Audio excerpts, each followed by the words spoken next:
travailler plus ne rend pas plus riche. Ce qui crée de la valeur va te permettre de gagner de l'argent. Est-ce que tu peux être meilleur buteur de Ligue 1 et à la fois être capable de discerner toutes les classes d'actifs dans l'investissement? C'est impossible. Moi, le matin, quand je me lève, je me regarde dans le miroir, je me dis, toi, t'es un champion, mon salaud. Une Ferrari, ça impressionne les gens qui sont pas de ton niveau, qui se la payent déjà. Vous, par exemple, quelqu'un qui arrive en Ferrari, ça vous fait ni chaud ni froid, quoi. Oh, c'est cool quand même. On est les prostituées de l'État. Il devrait y avoir une révolution dans le pays.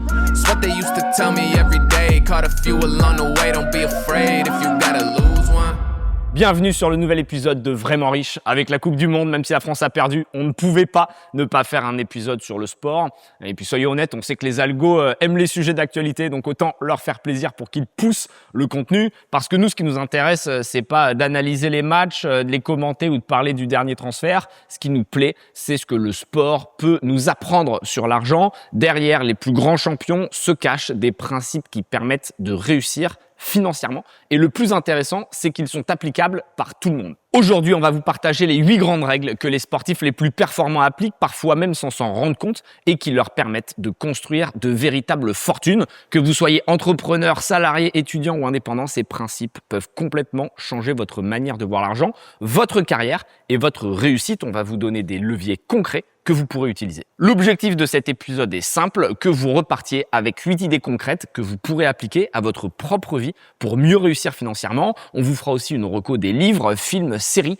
à voir et qui traitent de ce sujet, qui sont passionnants. Bienvenue sur le podcast Vraiment Riche, le podcast qui parle vraiment d'argent sans tabou. Ceux qui vous disent que l'argent ne fait pas le bonheur sont des menteurs et on va vous expliquer pourquoi. Abonnez-vous et activez la cloche pour ne pas louper les prochains épisodes. Je suis ravi de retrouver pour cet épisode 3 Samuel, mon cofondateur de Blast, et Roméo, Bac, gros créateur de contenu business. On fait une bonne équipe, il y a un équilibre qui est en train de se créer. On a pris tous vos retours, merci d'avoir participé et de nous avoir dit ce que vous en pensiez. On a fait en sorte d'apporter plus de structure pour que vous puissiez vraiment activer des leviers pour votre vie personnelle. Et donc là, on va partir sur 8 règles qui permettent aux grands champions de très bien réussir, mais vous pouvez aussi vous en inspirer. Et c'est ce qui fait tout l'intérêt de cet épisode. Je suis ravi de vous retrouver. Et on attaque directement par la règle numéro 1.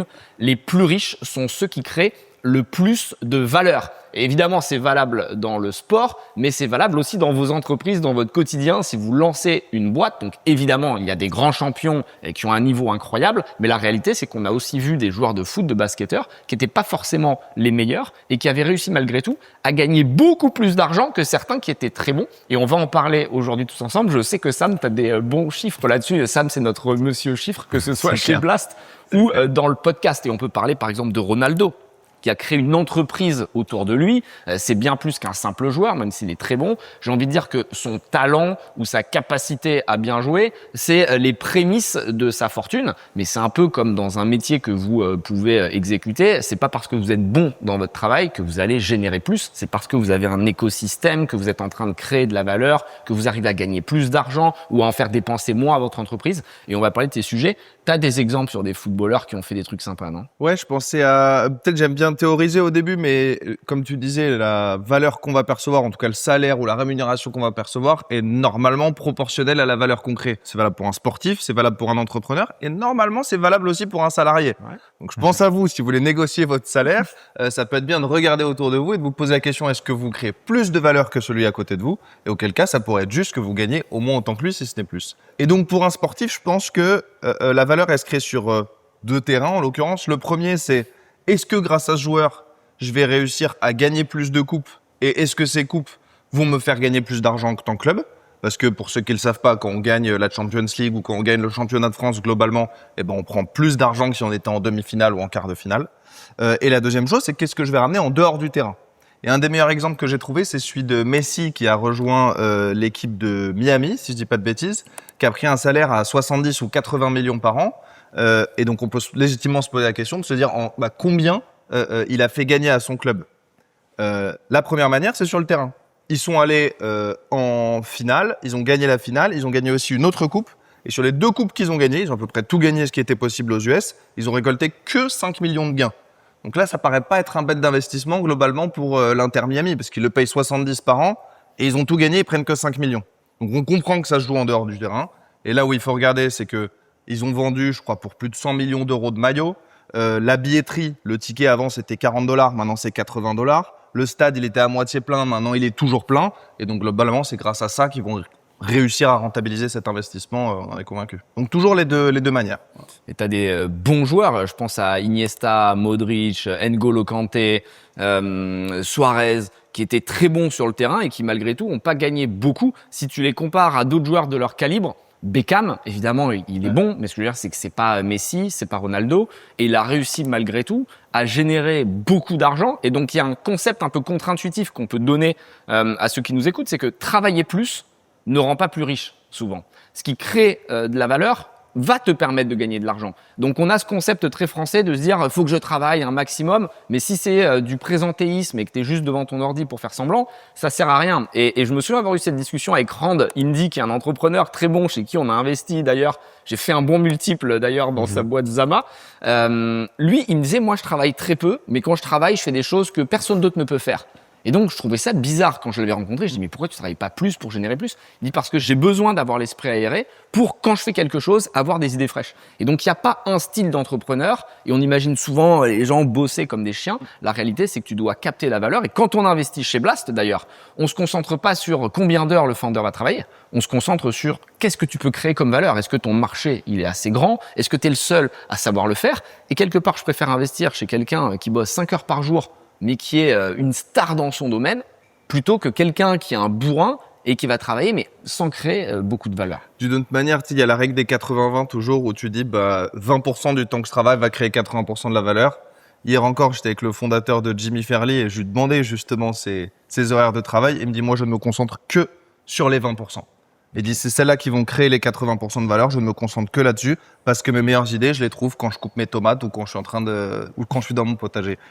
Même chose. Très potager, très légumes. Très potager, très légumes, mais pour le coup, très belle boîte. Très gros talent. Mais tu sais que c'est vrai que quand tu bosses dans ton potager ou même quand tu es proche d'un arbre, etc., ça te donne des bonnes hormones. Donc, in fine, pour ton cerveau, non, mais c'est vrai. Hein. Il y en a qui disent marcher, faire du sport, cuisiner, jardiner. Ces moments où tu es un peu en pilote automatique. Et c'est pour ça, les marches, Saint-Jacques-de-Compostelle et compagnie, c'est l'occasion de te retrouver avec toi-même. C'est pour ça qu'on pousse les gens à faire du sport, hein, généralement, parce que c'est le moment où tu peux être en pilote automatique tout en te ressourçant. Et parfois, c'est vrai que tu as des flashs, ou sous la douche, peu importe. Mais... Churchill, c'est ce qu'il faisait, quoi. Il avait un potager, il s'amusait même à poser des briques.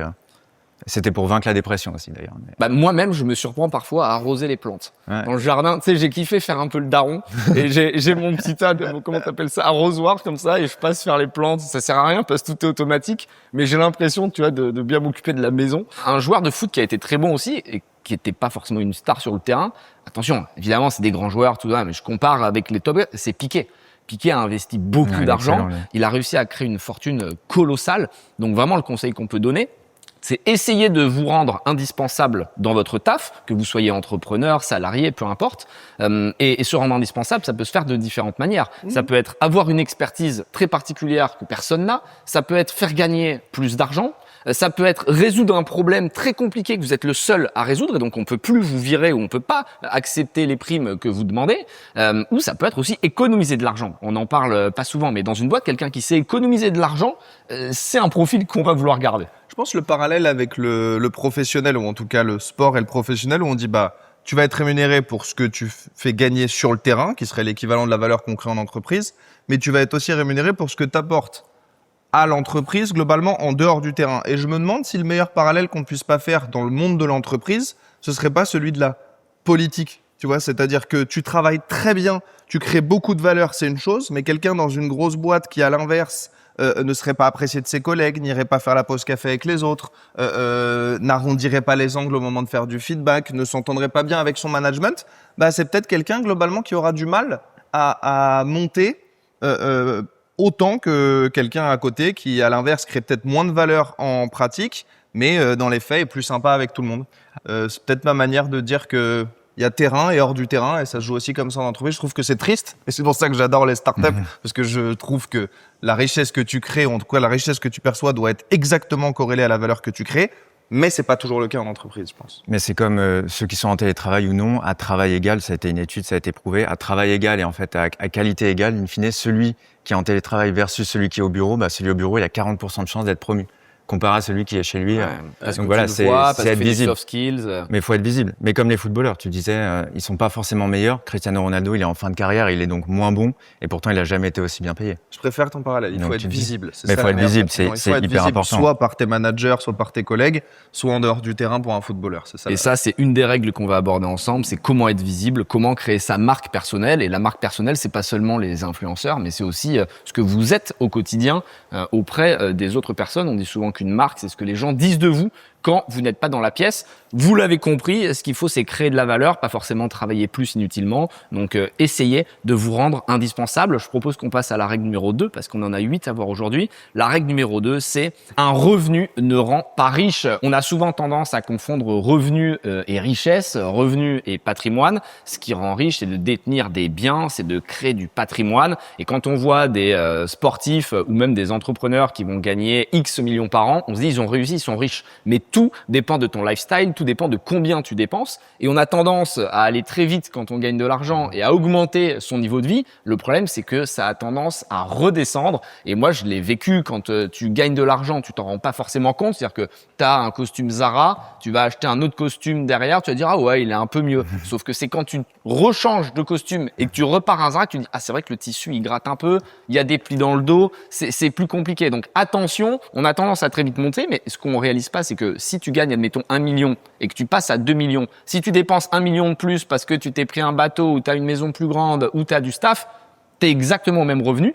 Et il faut faire attention parce que tout ça peut se couper et ça fera partie de nos prochaines règles. Est-ce que Sam, toi, tu as des techniques sur ton patrimoine? On dit souvent que le revenu doit te permettre d'investir dans ton patrimoine. C'est-à-dire que le revenu te permet en fait d'être un levier pour pouvoir créer. Et donc, ce qui compte, c'est pas combien tu gagnes, mais c'est combien t'investis avec ce même revenu. Moi, la règle que j'essaye de m'appliquer sur mes revenus et mon train de vie surtout, c'est-à-dire combien je dépense chaque année, c'est un petit peu une dépense en escalier. C'est-à-dire que je vais toujours attendre au moins 1 an, voire 2, avant d'avoir un train de vie qui matche mon niveau de revenu. Pourquoi? Parce que ce que tu viens de citer, le costume Zara en l'occurrence, une fois que tu es passé au costume de marque, je connais pas de marque de costume, mais une fois que tu es passé à cette marque-là, c'est très très dur d'aller en arrière. Et je pense que dans ton train de vie globalement, c'est très dur d'aller en arrière. Si tu as vécu dans 150 mètres carrés, ce sera dur de revivre dans 50. Alors que j'ai vécu dans 15 mètres carrés très longtemps, j'étais très heureux.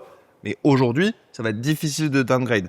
Pareil pour les avions, si tu as l'habitude de prendre le beau vol à 14h en direct, si demain tu prends le Ryanair de Beauvais à 5h45, ça va piquer.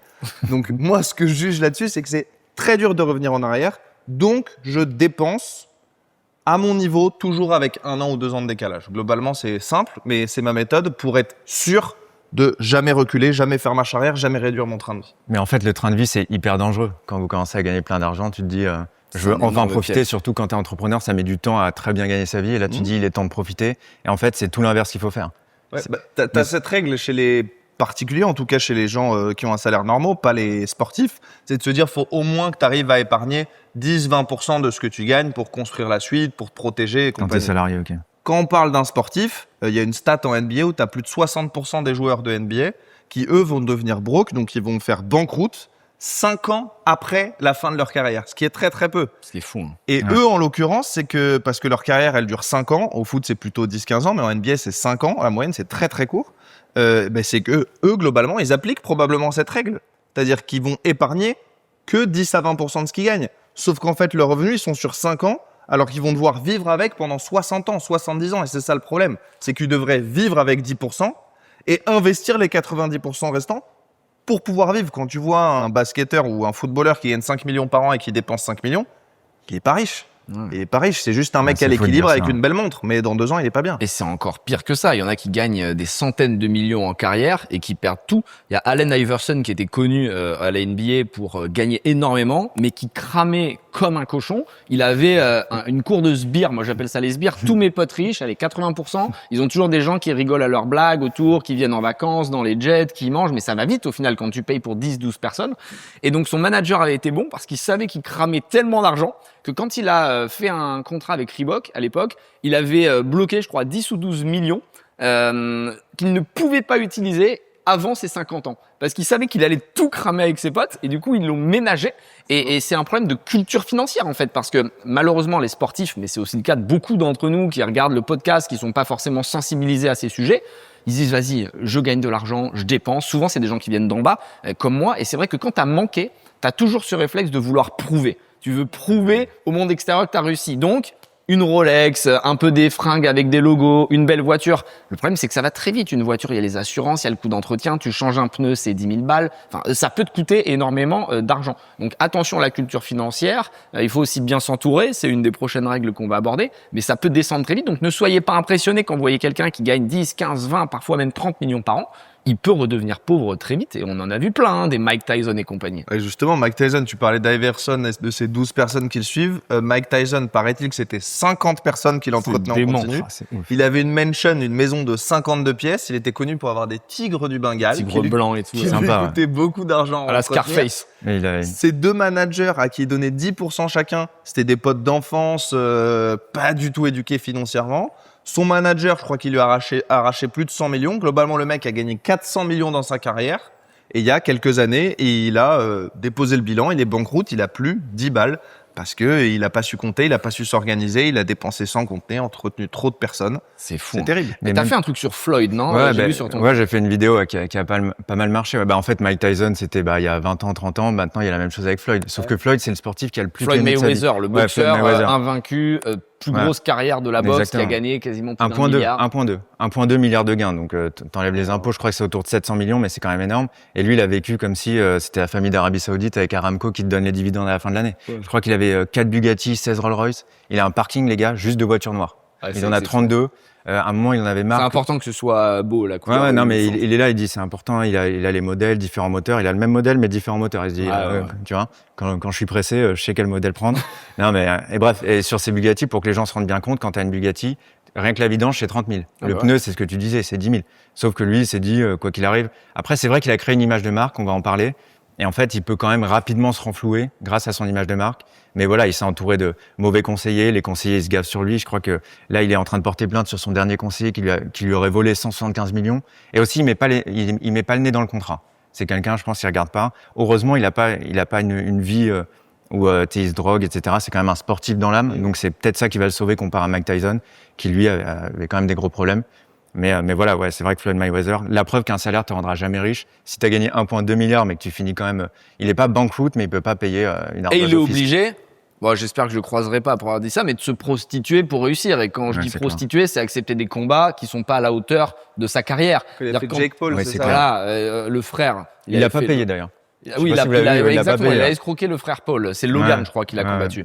Et donc, en fait, c'est la honte de finir à combattre des Conor McGregor, des Logan Paul. C'est pas des boxeurs. Donc, il y a plus le côté noble de la boxe parce qu'il a besoin de payer ses factures. Il a le fisc qui lui court après.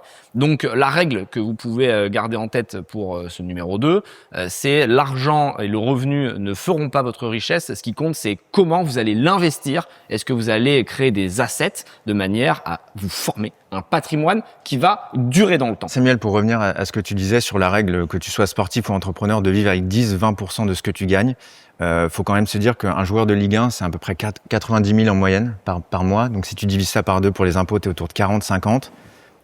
Donc en fait, in fine, t'es pas vraiment riche si tu vis avec 10% de ça, tu vois. Parce que ça fait 5-10 000. Donc tu peux pas vivre comme tes collègues footballeurs. Donc en fait, tu vois tes potes qui se payent des salles Ferrari, des salles maisons, qui sont en jet privé. Toi, avec 5-10 000, tu peux pas avoir. Il faut marquer plus de buts. Hein. Faut marquer, faut négocier ça sur le contrat. Je marque des buts. Mais tu vois, faut être hyper fort mentalement et comme un entrepreneur, quand tu viens de rien, quand t'as galéré 10 ans et qu'enfin tu gagnes de l'argent et que tu dis, bah, je veux me payer des beaux vêtements, etc. C'est là où faut slow down, faire la fourmi. C'est Moi, le c'est ce que piège. je fais perso et je me dis, voilà, en vivant comme ça, je sais que je serai riche toute ma vie. Et je pense que c'est un bon conseil à donner aux gens, c'est d'être fourmi et d'être fort et de pas se comparer. Il y a Mark Cuban du coup qui dit un truc justement là-dessus que j'adore. Il dit Rich people stay rich by living like they're poor, and poor people stay poor by living like they're rich. Oh, Ouais, t'es c'est cool, ça. mec. T'es cool. Les riches restent riches en vivant comme des pauvres, et les pauvres restent pauvres en vivant comme des riches. Et c'est le cliché. Et dès que tu as un peu d'argent, tu vas acheter un pull Louis Vuitton, Dior, je sais pas quoi, alors qu'en réalité, tu impressionnes personne. Bah, déjà, t'impressionnes pas les bonnes personnes. Moi, des fois, je me dis, une Ferrari, ça impressionne les gens qui sont pas de ton niveau, qui se la payent déjà. Parce que, enfin, vous, par exemple, quelqu'un qui arrive en Ferrari, ça Ça vous fait ni chaud ni froid, quoi. Oh, c'est cool quand même. Ah, c'est cool. Ouais, ouais. C'est cool, mais on va pas se dire c'est une star. Quoi, Ouais, tu vois, ouais, c'est... ouais, tu vois. Et en fait, si tu t'achètes une Ferrari, ça doit pas te faire mal aux finances. Tu vois, si tu achètes une Ferrari pour impressionner, mais que tu manges des pâtes, et il y en a beaucoup qui font ça. Bah oui. Je suis Mais ça, sûr que vous vraiment. connaissez des gens autour de vous qui ont des voitures qui collent pas avec leur lifestyle et qui vont mettre des 20 balles à la pompe à essence. Moi, je les Ça, je reconnais connais. comme ça. Mais Parfois, non. t'as un mec dans une grosse caisse ou une meuf et il met 20 balles d'essence. Dis, toi, t'es broke, y en a, ça. mais tu veux faire genre t'es riche parce que si t'es riche, tu mets pas 20 balles, Ouais, tu vois, c'est tu vas clair. mettre 200 regardes balles, pas, tu vas ouais. mettre ton plein. Donc, on vous voit, les faux riches. Mais c'est vrai que, enfin, tous les gens riches qu'on côtoie, souvent on dit, il claque rien, il dépense rien, mais en fait, il a le bon mindset, en fait. Limite, si on te traite de pingre, c'est une bonne nouvelle, quoi. Après, t'as une autre vibe aussi. Hein. Moi, je me rappelle que typiquement, dans mon tout premier job, je bossais au sous-sol d'une imprimerie.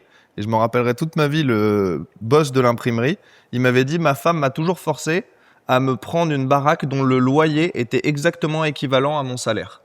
Il dit, Ok. ça m'a mis toute ma vie dans une condition où j'avais pas le choix que de chaque mois aller chercher plus que le mois précédent. Ah ouais. Sinon, je pouvais pas faire bouffer mes gosses. Et en vrai, ça s'entend. Et il dormait bien? Non, je pense Non. pas.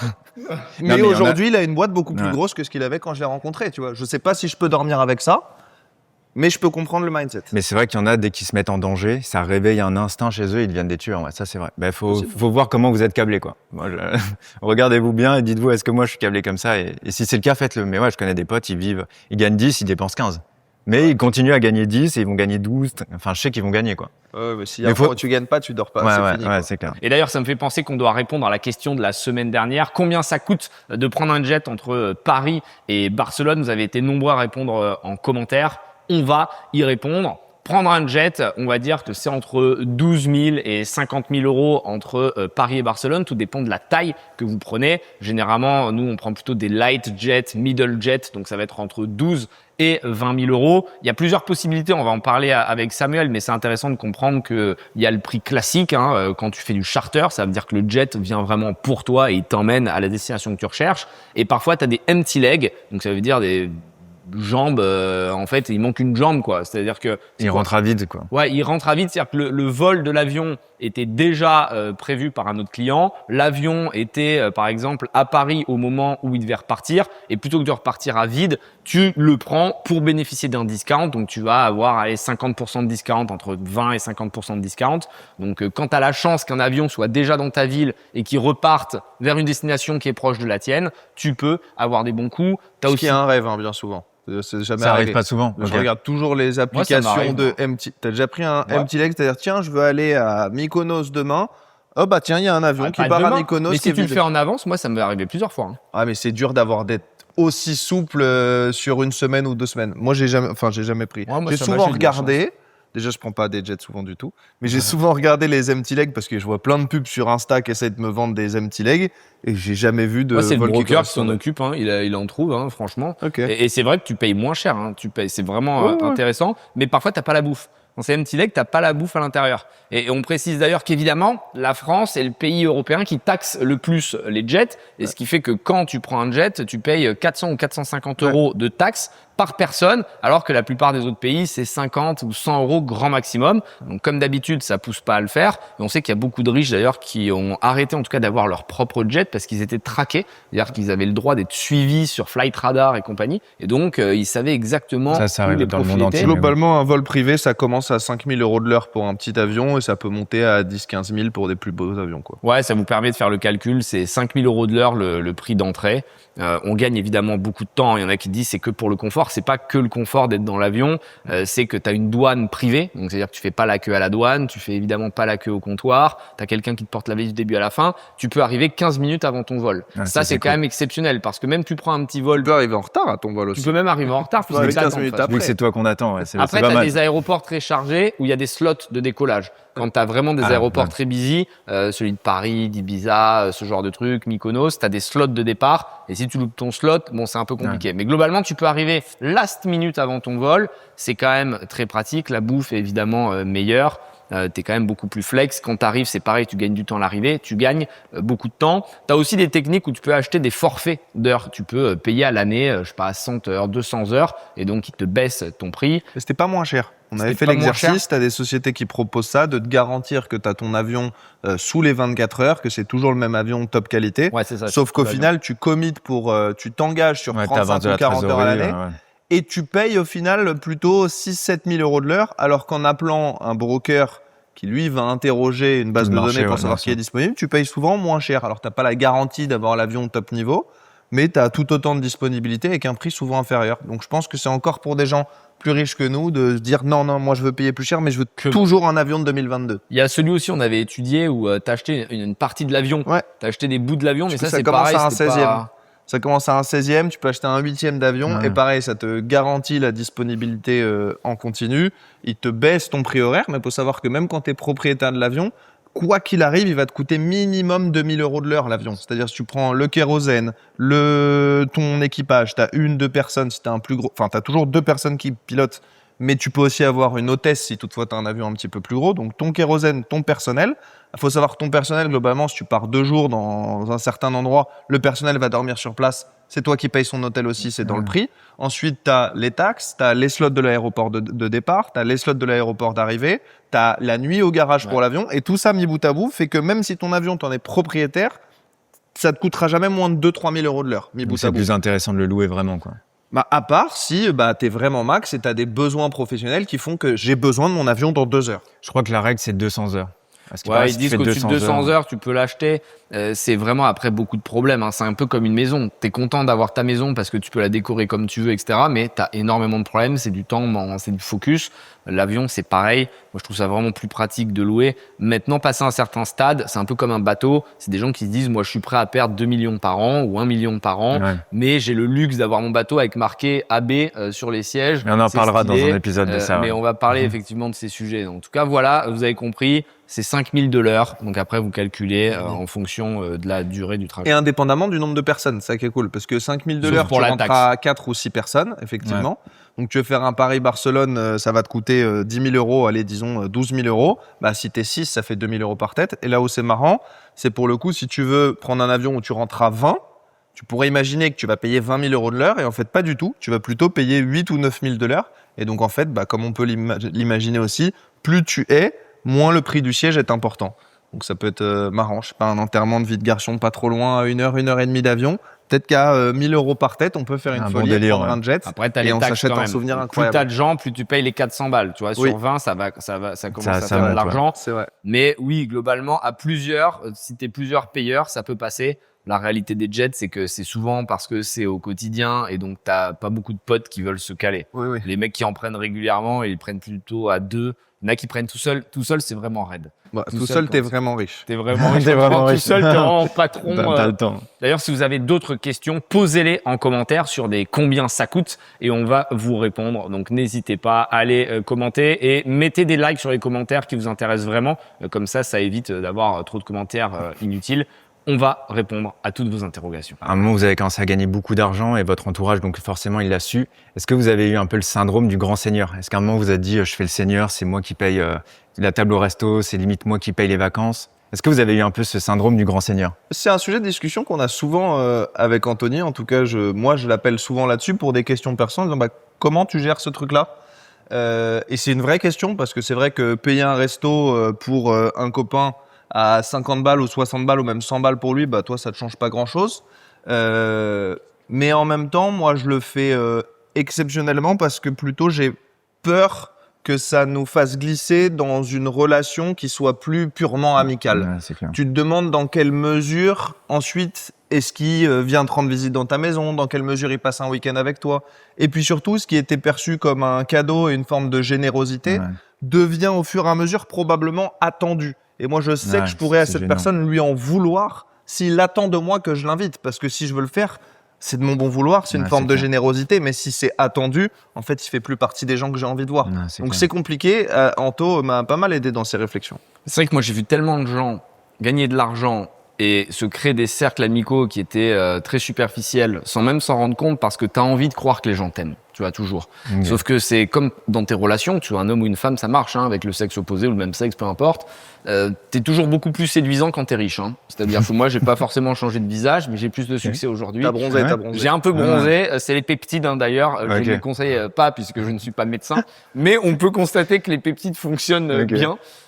Tu t'injectes ça tous les matins et en fait c'est sécrétagogue, ils appellent ça te fait activer ta mélanine. C'est du Il a GHK bien ou pas? activé là. C'est quoi? C'est le GHK ou Epsilon? Non, moi c'est mélatonant, il s'appelle. Ok, ouais, je crois que c'est Et, celui-là. Ok. et ça marche vraiment bien. Après, j'ai pas de recul, je suis pas médecin, donc ne le faites Ouais, pas. et Je sais même faut pas pas si le c'est faire. légal en France, mais en tout cas, Mais ça nulle fonctionne. part, c'est une zone grise. Moi, donc, mon faut faire pari, c'est attention, de dire, plutôt que de cramer au soleil et d'avoir une obligation de m'exposer pendant des heures pour être un peu bronzé, Putain, t'es bronzé juste parce que t'as pris ça? ouais. En fait, Ah, tu te d'accord. mets au soleil, ça te booste le bronzage, quoi. C'est-à-dire D'accord. que c'est comme si t'avais pris des pilules pour mieux bronzer, mais comme si t'avais bouffé toute la boîte de Nobiol d'un coup, quoi. Ok, Et ouais. donc, non, mais ça fonctionne bien. Mais encore une fois, on va faire un épisode là-dessus sur Ouais, on en comment fera. réussir à se mettre in shape et compagnie. On n'est pas médecin, mais on va vous raconter comment font les riches autour de nous. Parce qu'il faut pas être naïf, tu vois. Tu vois toujours des personnes hyper musclées sur les réseaux sociaux, beaux gosses et compagnie. C'est pas parce qu'ils mangent des asperges, des brocolis et du riz. Alors ils le font aussi, mais il y a les petits tips Il y a un petit, hormonaux qui font la différence. Et donc encore une fois, l'argent va aider, va booster. Mais on va faire un épisode là-dessus parce que ça nous a été beaucoup demandé, les tips du quotidien, comment on optimise, être le plus efficace. Et je sais que c'est un sujet qui intrigue. Et du coup, ça te permet d'avoir une bonne image. Et est-ce que ton image, ou même pour les footballeurs, ça peut valoir plus que leur métier? Pour Ouais, revenir très à la bonne règle transition. 3, ouais. Il est Ouais, bon. ouais, non, Il est bon. je m'aiguise. Très bonne transition sur la règle numéro 3, le pouvoir de l'image. Créer votre image, on a souvent tendance à se dire ah, c'est pas noble, c'est les influenceurs qui font ça sur les réseaux sociaux, mais votre image, elle est capitale. Elle est Ouais, c'est capitale clair. au quotidien parce que c'est ce que les gens pensent de vous et l'image, il faut qu'elle soit alignée avec votre vraie personnalité. Par exemple, nous on a 3 tempéraments différents et si j'essayais de faire comme Samuel, ça marcherait pas et inversement. Et dans les grands sportifs, ceux qui ont réussi à raconter une histoire, ils ont réussi à toucher des marchés de niche qui leur permettent de gagner beaucoup d'argent. Et du coup, Beckham, on va dire, lui, sa marque, c'est il est l'élégance, incroyable. le lifestyle. Messi, ça va être le génie, le talent. Ronaldo, c'est le travail, le corps, c'est vrai. vraiment le sérieux, rigoureux. Je sais pas, t'as Mbappé, ça va être l'ambition, la détermination, la précocité. Donc, à vous de trouver la marque qui vous correspond pour que cette marque vous représente. Parce qu'au final, on l'a déjà dit, votre revenu et votre capacité à travailler, c'est une chose. Mais plus vous êtes visible, plus à compétence égale, vous gagnerez de l'argent. Et ça passe par les réseaux sociaux, ça passe par les médias, ça passe par plein de choses. Donc, tu conseilles à tout le monde de créer une marque? Si c'était un conseil que tu devais, un entrepreneur, il arrive, il a 20 ans, il veut se lancer dans l'entrepreneuriat, tu lui conseilles d'abord limite de créer sa marque. Il Ou en doit même temps. créer sa marque et créer sa marque B2B, donc sa marque business, Ok. on va dire. C'est hyper important. Mais je pense qu'au-delà même d'une volonté personnelle d'exister sur les réseaux sociaux, tu dois créer ta marque pour tes amis. C'est-à-dire qu'il y a beaucoup trop de gens, moi, Ouais. que j'observe Ok. au quotidien, qui savent pas qui ils sont. Ils savent pas qui ils sont, ils n'ont pas fait le travail de quelles sont mes valeurs, qu'est-ce que j'aime faire, ils savent pas dire non. Typiquement, moi, j'aime pas sortir en boîte, boire de l'alcool, je vais le faire 3-4 fois dans l'année, mais c'est pas mon kiff. Bah, au début, il y a tout le temps des gens qui me proposaient et j'étais obligé de dire non, je me sentais mal à l'aise ou parfois j'y allais. Alors qu'aujourd'hui, ils savent que moi, je bois pas d'alcool, j'essaie d'être focus sur mon travail et c'est quelque part une marque que j'ai créée et on me propose plus. Moi, on me propose d'aller faire du sport, on me propose de faire des expéditions, des trucs comme ça. Et c'est ça qui est cool parce que votre marque vous permet de plus avoir à dire non. Idem pour les déjeuners, les breakfasts, c'est pas un truc qui me plaît. Donc, réussissez à créer un environnement où vous n'avez pas besoin de tout le temps vous justifier sur ce que vous voulez faire. Et c'est hyper important d'avoir votre zone de confort. Si vous aimez être seul, moi c'est mon cas, j'aime être seul. Et Anna, ma copine, elle est beaucoup plus à toujours faire plein de trucs, etc. Et on a chacun nos moments, chacun nos libertés. Et ça, c'est aussi une marque. Donc d'abord, limite, créer votre image devant vos cercles proches, vos amis, et après, créez-la sur les réseaux quand même. Exactement. Parce qu'in Les fine, il faut réseaux, finir sur les réseaux. Ouais. Pour gagner de l'argent, c'est sur les réseaux. Et aujourd'hui, on a un levier exceptionnel qui est gratuit. C'est-à-dire que vous avez besoin d'un téléphone, mais tout le monde en a un. Vous allez sur les réseaux, vous postez, vous créez du contenu. Et je pense que c'est une opportunité exceptionnelle parce c'est qu'avant, il y a encore 5-10 ans, c'était des réseaux sociaux. Aujourd'hui, c'est plus des content platforms. C'est-à-dire que même si tu n'as pas beaucoup d'abonnés, si tu vas sur TikTok ou Instagram et que tu crées une vidéo ou du contenu intéressant, l'algo va te les C'est pousser sans regarder tes abonnés. C'est-à-dire que c'est pas fini ce seulement temps-là, ouais. tes amis qui vont voir ton contenu, comme c'était le cas avant. Avant, tu postais, il y a que tes amis qui recevaient. Maintenant, tu vas poster et l'algo va le pousser dans le monde entier. Donc c'est une opportunité de commencer, même si tu es un peu en retard, parce que l'algorithme va privilégier l'information que tu vas donner. Et il y a de plus en plus de comptes, d'ailleurs, comme le tien, qui font des centaines de milliers d'abonnés, mais qui ont pourtant des millions de vues à leur contenu. C'est bien la preuve que c'est pas seulement tes abonnés qui regardent. Bah, c'est vrai que c'est une opportunité d'une vie. Moi, je pense que les réseaux sociaux, c'est un peu l'opportunité de notre siècle. Donc, il faut que tout le monde le fasse. Et merci d'être aussi nombreux à regarder les épisodes. On est à plus de 100 000 vues sur chaque épisode. Donc, merci d'être aussi nombreux, les gars. Il paraît que c'est pas mal, hein. Mais c'est énorme. Tout le monde m'a dit pour des premiers épisodes faire quasiment 200 000 vues là Ouais, aussi sur rapidement. le premier, déjà. Ouais. On est frais. Ouais. Donc c'est cool. Merci. On a essayé de faire les choses bien, hein. C'est comme d'habitude. On fait un bon setup. Quand vous faites quelque chose, poussez-le à fond. Vous n'avez pas besoin d'avoir autant de moyens. C'est vrai que nous, on a la chance d'avoir un peu d'argent, donc on peut faire. En plus, c'est à la maison. Il y a des bonnes caméras, des bonnes lumières. Mais vous pouvez très bien faire un podcast de manière beaucoup plus simple. Si vous racontez des choses intéressantes, ça peut fonctionner. Le revenu, c'est bien, c'est de l'argent immédiat, mais votre marque sur le long terme, elle va durer et vous rapporter beaucoup plus. Dans mes précédentes aventures, que ce soit OKR, l'ancien feed ou même Blast, le branding a toujours eu une place prépondérante dans ce qu'on faisait et ça a d'ailleurs énervé beaucoup de monde. Et il y a des gens qui disaient « Ah mais c'est injuste, c'est parce que lui, il a ses réseaux sociaux ou parce qu'il a la télé ». Mais fais-le, joue avec les mêmes règles. Tu refais le parallèle au foot, tu vois Cristiano Ronaldo qui a été payé 200 millions pour aller jouer aux Émirats. Globalement, même si tu gagnes le championnat d'Arabie Saoudite, tu vas rien gagner du tout. Par contre, ils ont fait passer leur compte Insta, il est passé de 400 000 à 10 millions en quelques semaines. Les maillots, ils en ont jamais vendu autant et surtout, ils ont mis la carte sur le monde globalement, enfin leur pays sur la carte du monde. Et là, pour le coup, ils ont vraiment acheté son compte Insta, qui est assez. Ouais, je sais plus combien il y a de centaines de millions d'abonnés, mais je crois que c'est 200 ou 300 millions son compte Insta. Sur Insta, je crois que c'est 600 millions. Je crois que c'est la personne la plus suivie au monde. Ouais. C'est fou. C'est incroyable. Ouais. Et une marque, ça se crée sur des années. N'oubliez pas que c'est un travail de longue haleine. Vous n'allez pas créer une marque en 3 jours. Et il faut éviter les bad buzz parce qu'un gros bad buzz sur des sujets graves peut détruire complètement une marque. Mais c'est un travail sur le long terme qui vous permettra de réussir. Donc, si on veut donner un petit input, c'est créer une présence digitale, travailler sur votre brand plateforme, posez-vous les bonnes questions. Quel est mon why, le pourquoi j'existe, qu'est-ce que je veux faire de ma vie et quelles sont les valeurs que je vais utiliser pour atteindre cet objectif. Et les valeurs, c'est quelque chose de très personnel. Il n'y a pas de bonne ou mauvaise valeur. Ça sert à rien d'en avoir 12, sinon tu te perds. Tu choisis 4 valeurs et elles te permettent de répondre rapidement dans des situations où tu es stressé. C'est-à-dire qu'on te pose une question, tu dois répondre vite. Je sais pas, tu dois accepter un nouveau travail ou accepter un, je sais pas quoi. Tu te dis, attends, est-ce que c'est aligné avec cette valeur, celle-là ? Et tu verras que ça t'aide vraiment dans tes réflexions. Faut pas tout accepter. On dit souvent qu'un bon trader, c'est aussi quelqu'un qui trade pas. Donc, ne pas bouger, ne pas investir, c'est aussi se positionner. Warren Buffett, il a 300 milliards en cash, 300 ou 400, on vérifiera, en cash, parce qu'en fait, il se dit, j'attends vraiment le bon moment. Et même maintenant où ça crache un peu, il attend toujours. Donc oui, sautez pas sur toutes les occasions et c'est un vrai conseil. Et c'est quoi la différence, toi Anthony, qui a quand même créé une personal brand hyper forte, la différence entre une marque, donc une brand, et la notoriété, typiquement, si tu devais différencier les deux? La personal brand, c'est le levier qui te permet d'avoir la notoriété. L'un va pas sans l'autre. Si t'as pas de notoriété, t'as pas une brand forte et inversement, mais ça commence toujours par la brand. C'est-à-dire que tu peux pas avoir de notoriété sans brand. Ou alors, tu vas avoir un coup de projecteur, les gens vont connaître ton nom, mais ils vont pas l'associer à une image. Au moment de créer sa marque ou sous personal branding, la question qu'on va se poser, c'est comment je vais pouvoir l'exploiter et combien elle vaut. Et si on refait la traduction dans le sport, je pense à Tiger Woods, lui typiquement, il a gagné 2 milliards dans sa vie, mais que 100 millions sur ses tournois. Tout le reste, c'est des sponsors. Et on peut se poser la question de pourquoi. Et la question, c'est combien vaut mon audience ? Quand au foot, les sponsors, c'est des marques de chips et de bières. Au golf, c'est des marques de jets, des Rolex et des banques privées. Et c'est pour ça, justement, que lui, il a perçu plus de 1,8 milliard en sponsors. C'est parce que ces sponsors-là, ils achètent une audience qui est riche. Il y a une stat, je crois, aux US qui dit que c'est... je crois que c'est plus de 90% des dirigeants du S&P 500 qui sont des joueurs de golf. C'est fou, hein. C'est une folie. Quasiment tous les riches que je connais jouent au golf. Je crois que je suis le seul à pas jouer. Et il y a plus de stade de fou, il y a plus de golf aux US qu'il n'y a de McDonald's. Ça, c'est assez fou. Ah ouais. Il y a plus de gens qui jouent au golf aux États-Unis qu'au tennis, par exemple. Ouais.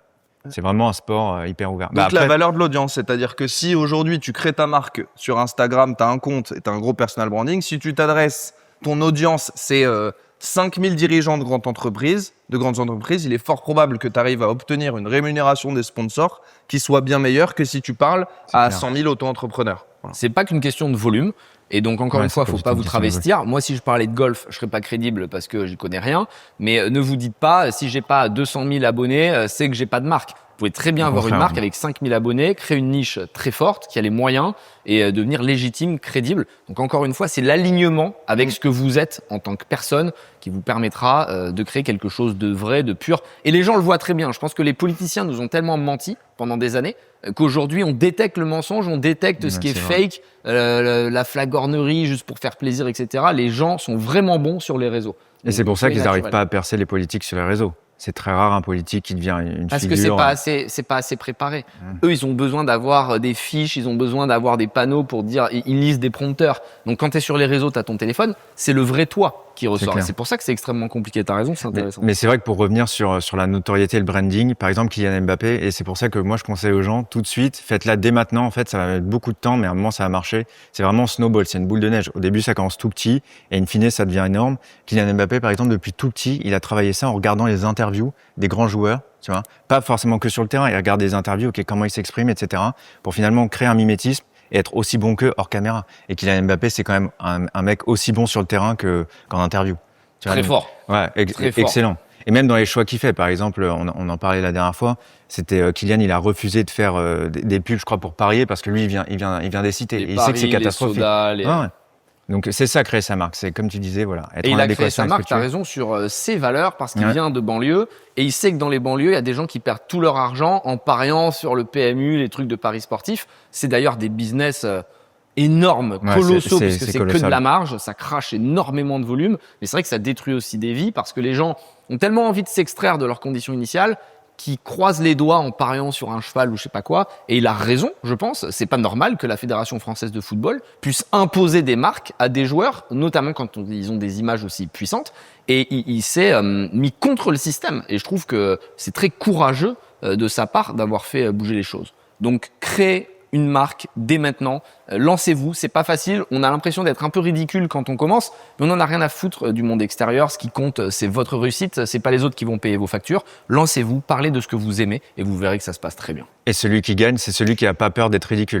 De toute manière, tous on a été ridicule à un moment, je pense, et en fait, ça nous a pas tués, ça nous a pas fait mal. Ouais. Donc, moi, je suis ridicule tous les jours et ça me va très bien. Voilà. Regarde, c'est du jeu incroyable. Voilà. Donc, il y a les rageux qui parlent. Ils sont encore dans leurs 25 mètres carrés, c'est clodo à bouffer des pâtes avec leur nana qui les trompe parce que ils peuvent pas payer de lifestyle et après ils viennent me mettre des commentaires. C'est quand même incroyable. Les gars, regardez les problèmes que vous avez chez vous. Soyez des bonhommes, gérez un peu la famille, quoi. Je sais pas. Règle numéro 4. Donc la règle numéro 4, c'est les champions possèdent des actifs. Donc l'image, in fine, c'est un actif. Si vous en prenez soin, ça va durer toute votre vie. Et c'est vrai que les champions, ils possèdent à un moment des actifs. Ils décident, avec leur salaire, d'acheter des actifs. Ça, c'est clair. Vous, par exemple, quand vous avez commencé à bien gagner votre vie, à un moment, vous vous êtes dit, OK, j'achète un actif pour être serein. Des actifs, ça peut être plein de choses. C'est des investissements. Et effectivement, les revenus, ça part, ça va, ça vient. Alors qu'un actif, tu le possèdes. C'est de la création de patrimoine. Pour moi, c'est la clé. Et quelqu'un qui a trop de cash n'est pas forcément un bon gestionnaire parce que ça veut dire qu'il a de l'argent, qu'il va perdre de la valeur en plus avec l'inflation. Donc moi, je conseille toujours aux gens d'investir très rapidement. Ce qui compte, c'est combien tu investis. D'ailleurs, c'est ce qu'on fait avec Blast. Quand tu investis avec Blast, tu vas détenir des actifs parce que tu vas avoir des parts de société. Et donc, c'est du revenu passif. C'est-à-dire qu'il y a des entrepreneurs qui travaillent pour toi pendant que tu es en train de kiffer. Et donc, au début, tu as 1, 2, 3 boîtes. Donc, c'est le début. Mais maintenant, moi, j'ai plus de 300 boîtes. J'ai investi dans plein de projets. Et donc, c'est des boîtes il y en a une qui se vend, il y en a une qui verse des dividendes, il y en a une qui meurt aussi de temps en temps. Mais ça me permet de matérialiser des gains. Là, je viens de faire un x20 sur une DNVB française. J'ai pas travaillé pendant DNVB, c'est quoi? DNVB, Digital Native Vertical Brand. C'est une marque de déo. Certains comprendront peut-être de laquelle tu parles. Et c'est une boîte de déo qui vient de se valoriser à plusieurs centaines de millions d'euros. J'ai pas travaillé une minute et j'ai fait un x20. On peut dire les chiffres. T'as mis 30 000, t'as sorti 650 000. Donc c'était un petit ticket.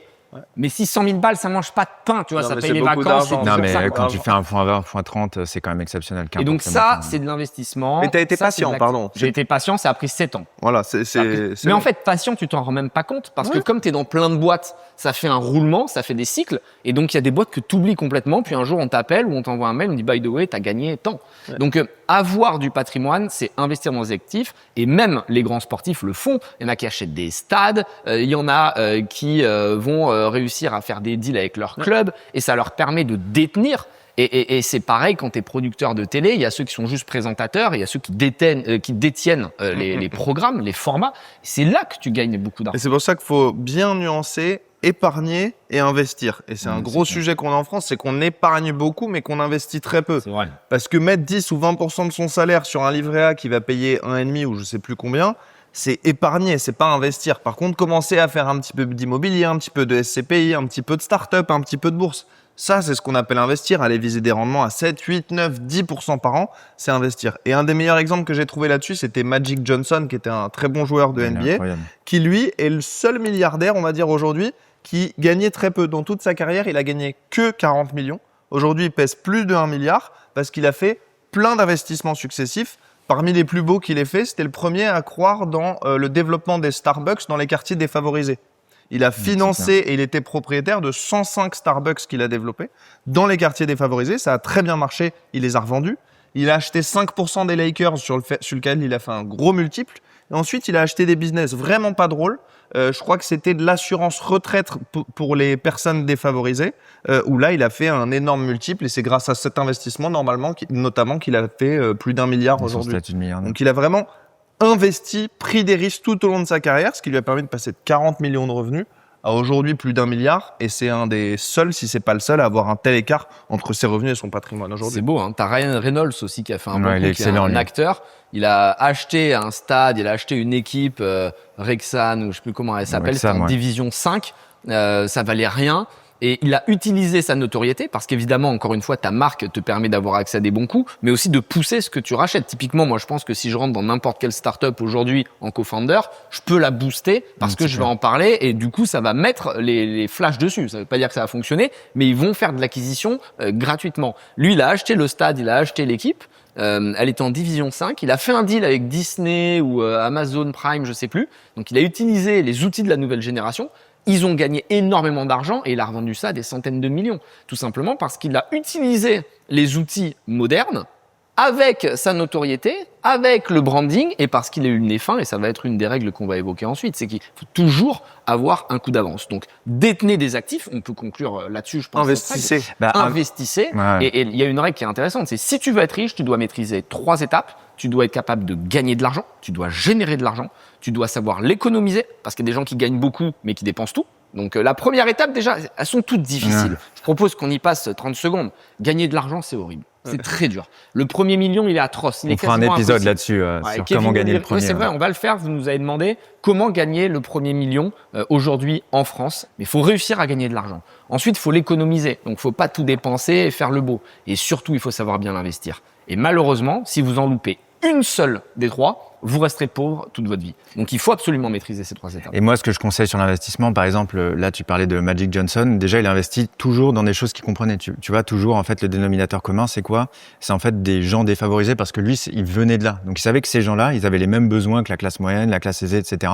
Il a toujours fait comme ça. Déjà, pour que les gens le sachent, l'assurance, c'est ce qu'il y a de mieux en cash flow. Warren Buffett, il a fait toute sa fortune là-dessus. Bill Ackman, il est en train de faire un fonds exactement sur ce modèle-là.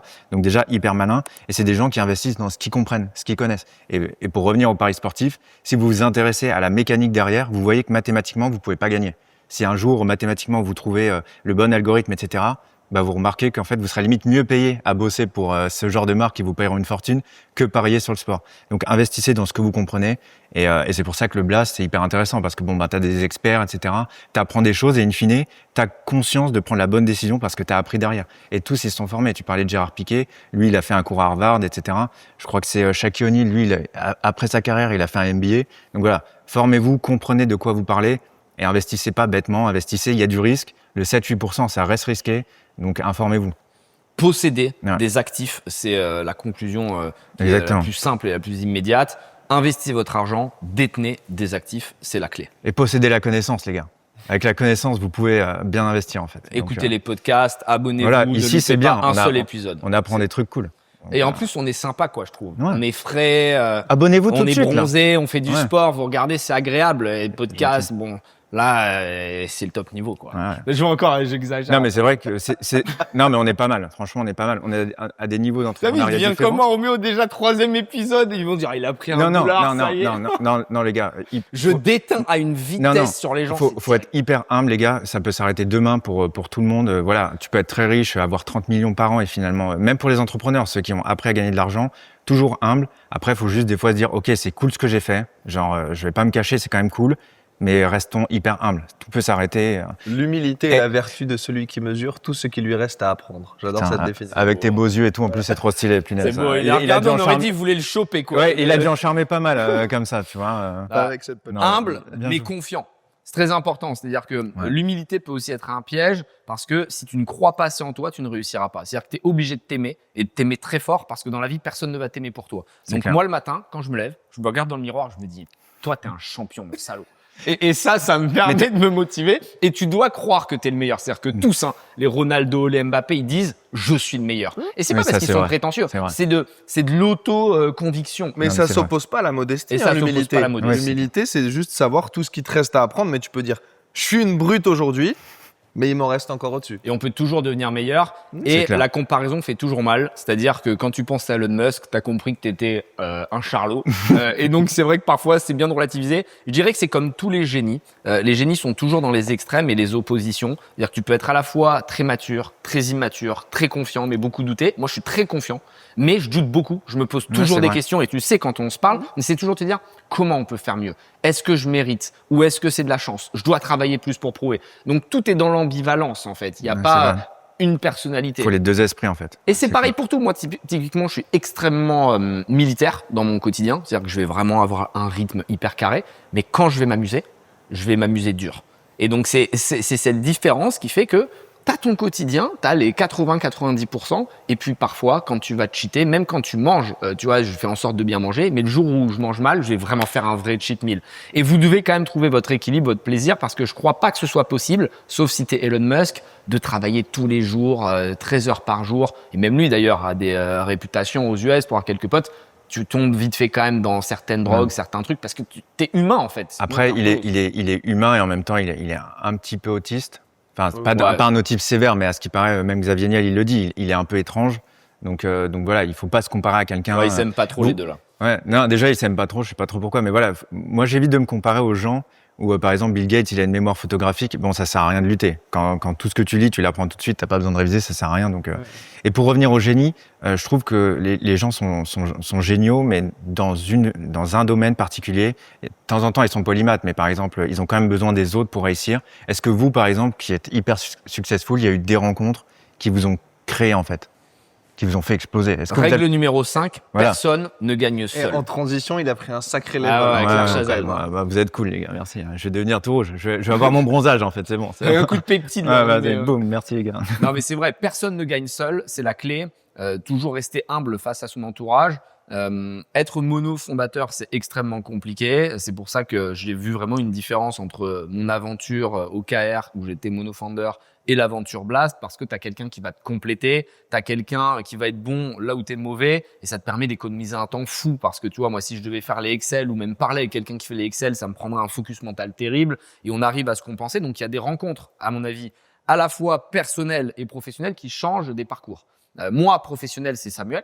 C'est vraiment pour moi comme une sorte de rencontre, comme si tu rencontres ta femme, ton mari, ton époux, mais dans le professionnel. C'est complètement différent, mais c'est une réalité. C'est-à-dire que je pense qu'il y a des âmes sœurs business. Donc, tu en as plusieurs, mais c'est compliqué de les trouver. C'est comme trouver quelqu'un avec qui tu vas avoir du bon sexe. C'est facile, on a tous eu du sexe fort, tu vois. Mais avoir du bon sexe et rigoler le matin quand tu te réveilles et pouvoir voyager et pouvoir partager les mêmes valeurs. Dans le business, c'est pareil. Tu peux avoir de la complémentarité. Il est bon en finance, il est bon en branding, peu importe. Mais après, peut-être qu'on pense pas de la même manière. On n'est pas capable de se parler. On n'est pas capable de s'embrouiller. Dans les couples, c'est ça le problème principal. T'es pas capable de t'engueuler, alors que tu vas t'engueuler, tu vois. Et donc, il y a ces rencontres professionnelles qui changent une vie, un parcours. J'aurais jamais fait Blast seul, il aurait jamais fait Blast seul. Et il y a des rencontres personnelles qui vont aussi changer ton destin. Et il ne faut pas se jouer la face. Tout seul, tu ne peux rien faire de gros. Moi, j'ai rencontré Mélanie qui est avec nous quand j'étais tout jeune et c'était la première à me faire confiance. Et ça te permet de réaliser que si quelqu'un croit en toi, t'es pas le seul à avoir une vision. Quelqu'un te dit, moi, je pense que tu as le potentiel pour le faire. Donc, vous devez absolument rencontrer des gens qui vous soutiennent, qui vous poussent vers le haut, qui vous disent, tu peux faire plus. Un bon ami, c'est quelqu'un qui te pousse vers le haut. Un bon founder, c'est quelqu'un qui va te prendre à bout de bras quand tu commences à être fragile. Parfois, c'est moi qui suis fatigué, parfois, c'est lui. Donc, rencontrer des bonnes personnes, c'est la clé pour pouvoir réussir. Trouver ces deux personnes, en fait. Ouais. Et avoir l'humilité de savoir qu'on sait pas tout faire. Tu vois, si on revient au sportif, globalement, est-ce que tu peux être meilleur buteur de Ligue 1 et à la fois être capable de discerner toutes les classes d'actifs dans l'investissement? C'est impossible. Le meilleur buteur de Ligue 1, globalement, il y a des chances qu'il ait fait sport-études à partir de 12 ans, qu'il ait arrêté l'école à 16 ans, qu'il se tape 8 heures par jour à taper dans un ballon. Et c'est pas réducteur quand je dis ça, c'est ce qui est nécessaire pour être le meilleur dans son domaine. Ça ne peut pas aller avec une bonne éducation financière. Et donc, dans votre domaine, si demain vous êtes un champion électricien, et il y a beaucoup d'électriciens ça gagne une fortune, qui gagnent très très bien leur vie, pas... c'est pas dégradant ce que je dis. Globalement, si vous êtes un champion là-dedans, c'est quoi la proba que vous sachiez bien investir votre argent? Elle est mince. Donc c'est valable pour un sportif comme à peu près n'importe quel métier. C'est difficile d'avoir une éducation financière et c'est là où il faut accepter de se dire ok, c'est pas mon truc.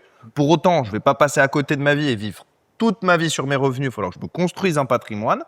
Comment je m'organise? Et c'est là où on tend la main à quelqu'un, à une entreprise, à un club d'investissement ou toute autre chose. On va chercher la compétence, on va chercher la confiance pour avoir le droit de jouer là. Et c'est valable, je trouve, effectivement, dans le business, dans l'investissement, mais comme à peu près n'importe quoi dans la vie. Moi, quand j'ai des problèmes, typiquement, en tant que DG chez Blast sur la gestion des équipes, on est 70 aujourd'hui, bah, je vais lire un livre, la méthode Wu, qui est super intéressante. Je vais payer une fois un coach, 2 coachs pour avoir des avis différents, parce que c'est quelque chose où j'ai pas l'expertise.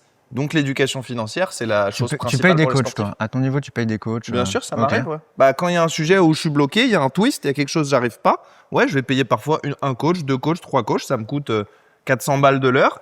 Parfois, j'ai pas de réponse. La majorité du temps, j'ai pas de réponse. Mais si j'ai payé 3 fois 500 € et que j'ai une réponse qui me débloque quelque chose, bah, à notre niveau, quand tu débloques quelque chose, c'est des millions de CA additionnels, tu vois, normalement. Oui, bien Ou en sûr. tout cas, des millions de CA sauvés en valeur que tu aurais pu détruire. Comme on va souvent payer des agences, parfois aussi, juste pour aller voir s'il y a l'étincelle. C'est un petit peu une chasse au trésor, parfois aussi, de payer des gens qui sont experts. Tu as des exemples comme LeBron James et Maverick Carter. LeBron James, très gros joueur de NBA, et il avait Maverick Carter qui s'occupait de tous ses business. Et ils ont créé à deux quelque chose de fat parce que chacun était concentré. Il n'y a pas de honte à déléguer. C'est super important. De toute façon, un bon entrepreneur ou quelqu'un qui réussit de manière générale, c'est déléguer. Si tu ne sais pas déléguer, tu ne peux pas réussir parce que tu as trop de sujets en tête. Moi, j'ai des équipes sur chaque verticale et je leur dis, vous me posez des questions où je peux répondre par oui ou non. J'ai pas envie que vous débattiez à chaque fois que vous nous demandiez votre avis. Évidemment, quand il y a un sujet en particulier, on peut se faire un workshop, on peut faire quelque chose. Globalement, ça doit dérouler. Mais attention, déléguer, ça ne veut pas dire ne pas prendre de responsabilité. C'est-à-dire qu'à partir du moment où c'est toi qui donnes les ordres, qui dis oui ou non, tu es responsable de ton erreur s'il y en a une. Okay. Donc attention à pas signer des contrats n'importe comment. Il y a plusieurs influenceurs d'ailleurs en France qui avaient signé des chartes sans vraiment les lire et qui ont réalisé que c'était politisé, etc. Vous devez toujours quand même avoir envie de comprendre ce qui se passe autour de vous. Vous ne devez pas maîtriser les sujets, mais il ne s'agit pas de se dire, un peu comme Floyd tout à l'heure, OK, envoie 100 millions ici, 50 millions par là. Tu dois t'intéresser et réussir à évoluer. Faites attention parce qu'une mauvaise rencontre peut détruire des années de travail. Donc, écoutez votre instinct, mais vérifiez vraiment avec qui vous bossez. Tu avais un bon exemple dont tu m'avais parlé sur Beckham, justement, qui est assez tôt dans sa carrière. Il avait son agent pour le foot. Et il s'est dit, en vrai, un agent pour le foot ne va pas pouvoir être un bon agent en dehors des terrains. Et là, par hasard, il a signé avec l'ancien manager des Spice Girls, mais pour qu'il soit exclusivement son agent en dehors du terrain. Et c'est lui qui a fait de Beckham qui est Beckham aujourd'hui en dehors des terrains. C'est lui qui lui a négocié de pouvoir acheter les licences de foot aux US. C'est grâce à lui aussi qu'il vient lancer sa nouvelle marque de compléments alimentaires. Il a fait 200 millions de CA en année 1. Il vient de lever 1 milliard. Avec IM8 hier, ouais. IM8, c'est la nouvelle marque de compléments alimentaires. La valo est à 1 milliard ou il a levé 1 milliard. Mais elle est combien de la valo? Je sais pas, ça doit dire au moins 3 à 4. Ouais, minimum. C'est 1 milliard. Non. Le chiffre d'affaires, c'est le bénéfice du coup, il doit être exceptionnel. D'ailleurs, on va en faire un chez OKR, donc achetez français. C'est un all-in-one, c'est-à-dire que tu prends des pilules de compléments le matin et ça te donne. C'est un sachet de poudre. C'est un sachet, lui. C'est un sachet où tu as tout dedans. Et donc du coup, c'est comme si tu prenais, je dis n'importe quoi, du NAD+, du magnésium, etc., ashwagandha, et plutôt que de faire 50 pilules comme moi, c'est vrai que le matin, je passe 5 minutes à prendre tous mes cachetons. Et le week-end, 2 heures à préparer ton semainier. Exactement. Heureusement, Anna m'aide beaucoup et quand elle fait ses Breaking Bad, T'as confiance. il y a vraiment. Oui, je lui dis, te trompe pas parce qu'il y en a un ou deux qui sont vraiment touchy, faut pas que je les oublie parce qu'après je commence à avoir des tocs comme ça si je les prends pas. Ah oui, d'accord. Et c'est arrivé d'ailleurs que parfois on se fait un visio à 11h du matin, je te dis, ouh, t'as pris tes cachets toi? Tu me dis, oh putain, merde, j'ai pas pensé. Et je vois direct dans Mais la ça, c'est tête, pour t'optimiser. Il y en a pour m'optimiser, mais j'en ai 2, c'est des traitements un peu lourds. C'est plus fort, c'est des bêta-bloquants, de la lamotrigine. Alors encore une fois, ne le prenez pas, etc. Moi, j'ai des médecins qui T'as me des suivent, médecins qui te mais suivent. c'est pour être beaucoup plus calme. Le prochain épisode sur l'optimisation va être vraiment dingue. Ça celui-là, part il bien va- là, il va ça part piquer. bien les gars. Donc Mais on veut pas de abonnez-vous, mort, abonnez-vous. donc, vraiment, ce sera juste pour vous raconter comment les entrepreneurs autour de nous font. Et vous, quand vous avez commencé à gagner de l'argent, à un moment vous avez dit ok, j'ai plein d'argent, je peux pas apprendre toutes les classes d'actifs, je peux me former comme toi tu disais, mais à un moment vous avez choisi un conseiller financier. J'ai c'est un à partir- family office et Ok. d'ailleurs Samuel Et comment aussi. vous le choisissez C'est ouais, des parce que- multi-family office. Moi, il se trouve que j'ai investi chez Ivesta, qui est le mien, et j'ai eu un très bon fit avec eux. Plusieurs entrepreneurs qui étaient déjà clients. Donc, c'est un family office qui connaît les problématiques que je vais C'est quoi un rencontrer. family office Family que les gens office, Je peux comprennent le ouais. faire en simplement au début, quand vous avez gagné normalement votre vie, il y a votre conseiller bancaire au CIC ou à la BNP qui va vous accompagner. Voilà, n'écoutez pas trop ce qu'il dit. Ouais. Voilà, en général, faut pas trop Bah, écouter ce qu'il dit. Son but, ça reste vendre les assurances in-house, Exactement. etc. et un crédit auto. Donc, Des produits où la banque gagne de l'argent, pour faire simple. Ouais. Donc, il va pas vous C'est un pousser vendeur, quelque ouais. chose parce qu'il y croit. Il va vous pousser un produit qui permet d'avoir des primes et de se rémunérer. Donc, vraiment, évitez vos banquiers. Après, au sein de cette même banque, il y a souvent des sections banque privée. Là, je crois que c'est à partir de 1 million d'actifs liquides. Ensuite, vous avez le niveau au-dessus de la banque privée. Vous avez accès à des conseillers un peu plus compétents encore. Je crois que c'est à partir de 5 millions. Et enfin, il y a la partie UHNWI, Ultra High Net Worth Individuel. C'est au-dessus de 30 millions cette fois-ci. Là, on a des gens vraiment compétents, mais c'est toujours au sein d'une même banque. Donc moi, en tant que client de cette banque, je me dis, est-ce que mon conseiller, il n'est pas biaisé à me pousser des produits que lui, il a en catalogue, sur lequel il va bien gagner sa vie, alors qu'il Conflit existe d'intérêt, ouais. peut-être Ouais, d'autres c'est clair. produits en dehors de son catalogue qui seraient plus rémunérateurs ou plus performants. Et donc, dans ce cas-là, il existe une entité, des entreprises, et il y en a peu en France, qui sont des multi-family office, où effectivement, là, c'est une entreprise dédiée, c'est pas des banquiers, et ils vont accompagner ils vont accompagner 5, 10, 20, 30, peut-être jusqu'à 50 clients. Ils ont des ingénieurs patrimoniaux, des fiscalistes, des juristes, des family officers, ça s'appelle, qui vont gérer tout l'administratif, tout le juridique et tous les placements financiers. Et enfin, le Graal, le single family office, c'est quand là, j'ai suffisamment d'argent pour me payer mon équipe à moi, ma petite entreprise à moi tout seul, qui va gérer exclusivement mon argent. Et là, ça va être des très grandes familles qui pèsent 500 millions, 1 milliard, 3 c'est milliards, votre 10 objectif, milliards. quoi. Ouais, c'est pas un objectif en soi, c'est plus une Ouais. conclusion, Ouais, tu vois, une mais conséquence, on ouais. va y arriver. C'est pas impossible à un moment qu'on prenne un single family office pour nous deux. Souvent, Ouais, les bien co-founders sûr, font ok. ça, c'est-à-dire qu'ils se mettent à 2 ou 3, ils se mettent ensemble et ils recrutent 5-6 profils qui font que ça. Mais bon, on a encore un peu de temps parce que c'est 500 millions cash Ouais. qu'il faut. Mais Ok. globalement, c'est primordial d'avoir un soutien parce que tu ne peux pas maîtriser tous les sujets. Et eux, si tu veux, ils sont un peu bird view, les family office. Même si nous, c'est des multi-family office, ils vont superviser les fiscalistes que ça, les avocats, Ok. les comptables, parce qu'ils ont une vision globale. Et ça, c'est super important. Maintenant, tu parles de la classe d'actifs. Moi, je suis très concentré sur les startups, un peu plus même que Samuel, parce que je vais vraiment chercher du rendement De la perf, agressif. ouais. J'aime bien prendre du risque. Parce que, évidemment, et on vous conseillera jamais de mettre tout votre argent dans un seul type d'actif. Mais globalement, moi, je considère que quand tu es très bon quelque part, c'est là que tu dois te concentrer. Tu peux pas 100%. devenir riche en faisant un Tout portefeuille moyen, ouais. pas risqué. C'est-à-dire que Ok. si tu fais un peu 10 mois, tu maîtrises rien. Et oui, tu vas prendre 5% par an. Sauf C'est pas si ça t'es qui va permettre défensif. de en gagner. fait, ouais. Ouais, si t'es défensif et que Préserver tu veux sa pas prendre de fortune, risques, c'est bien. Ouais. tu peux machin. Mais moi, j'ai 38 ans. Je sais que jusqu'à 45 ans, je pousse fort. Donc, je suis très concentré sur les startups. J'investis énormément d'argent. Et après, j'ai mon family office qui, lui, va Calme le me jeu, ouais. faire un pool défensif Ok. avec des trucs un peu plus classiques, moins risqués. Mais je suis quasiment à 50% de startups. J'investis Ah plusieurs millions chaque année dans les startups. Rien que chez Y Combinator, je mets 10 millions en 2 ans. Donc Ok. vraiment, je sais que c'est là que les fortunes se créent. Et bizarrement, paradoxalement, il y en a qui vont trouver ça bizarre, mais en investissant chez YC, donc Y Combinator au tout début en seed, vu qu'on investit dans 30, 40, 50 boîtes par batch et donc plus de 200 par an, je pense que je suis plus dérisqué que certains actifs que les banquiers vont vous pousser, parce que sur les 200 boîtes que je vais financer chez YC, il y en a forcément qui vont faire des multiples, qui vont devenir des décacornes et tout. Donc, je vais me garantir, même si c'est pas forcément le bon nom, je dis pas garantie, parce que faut c'est pas le dire pas garanti.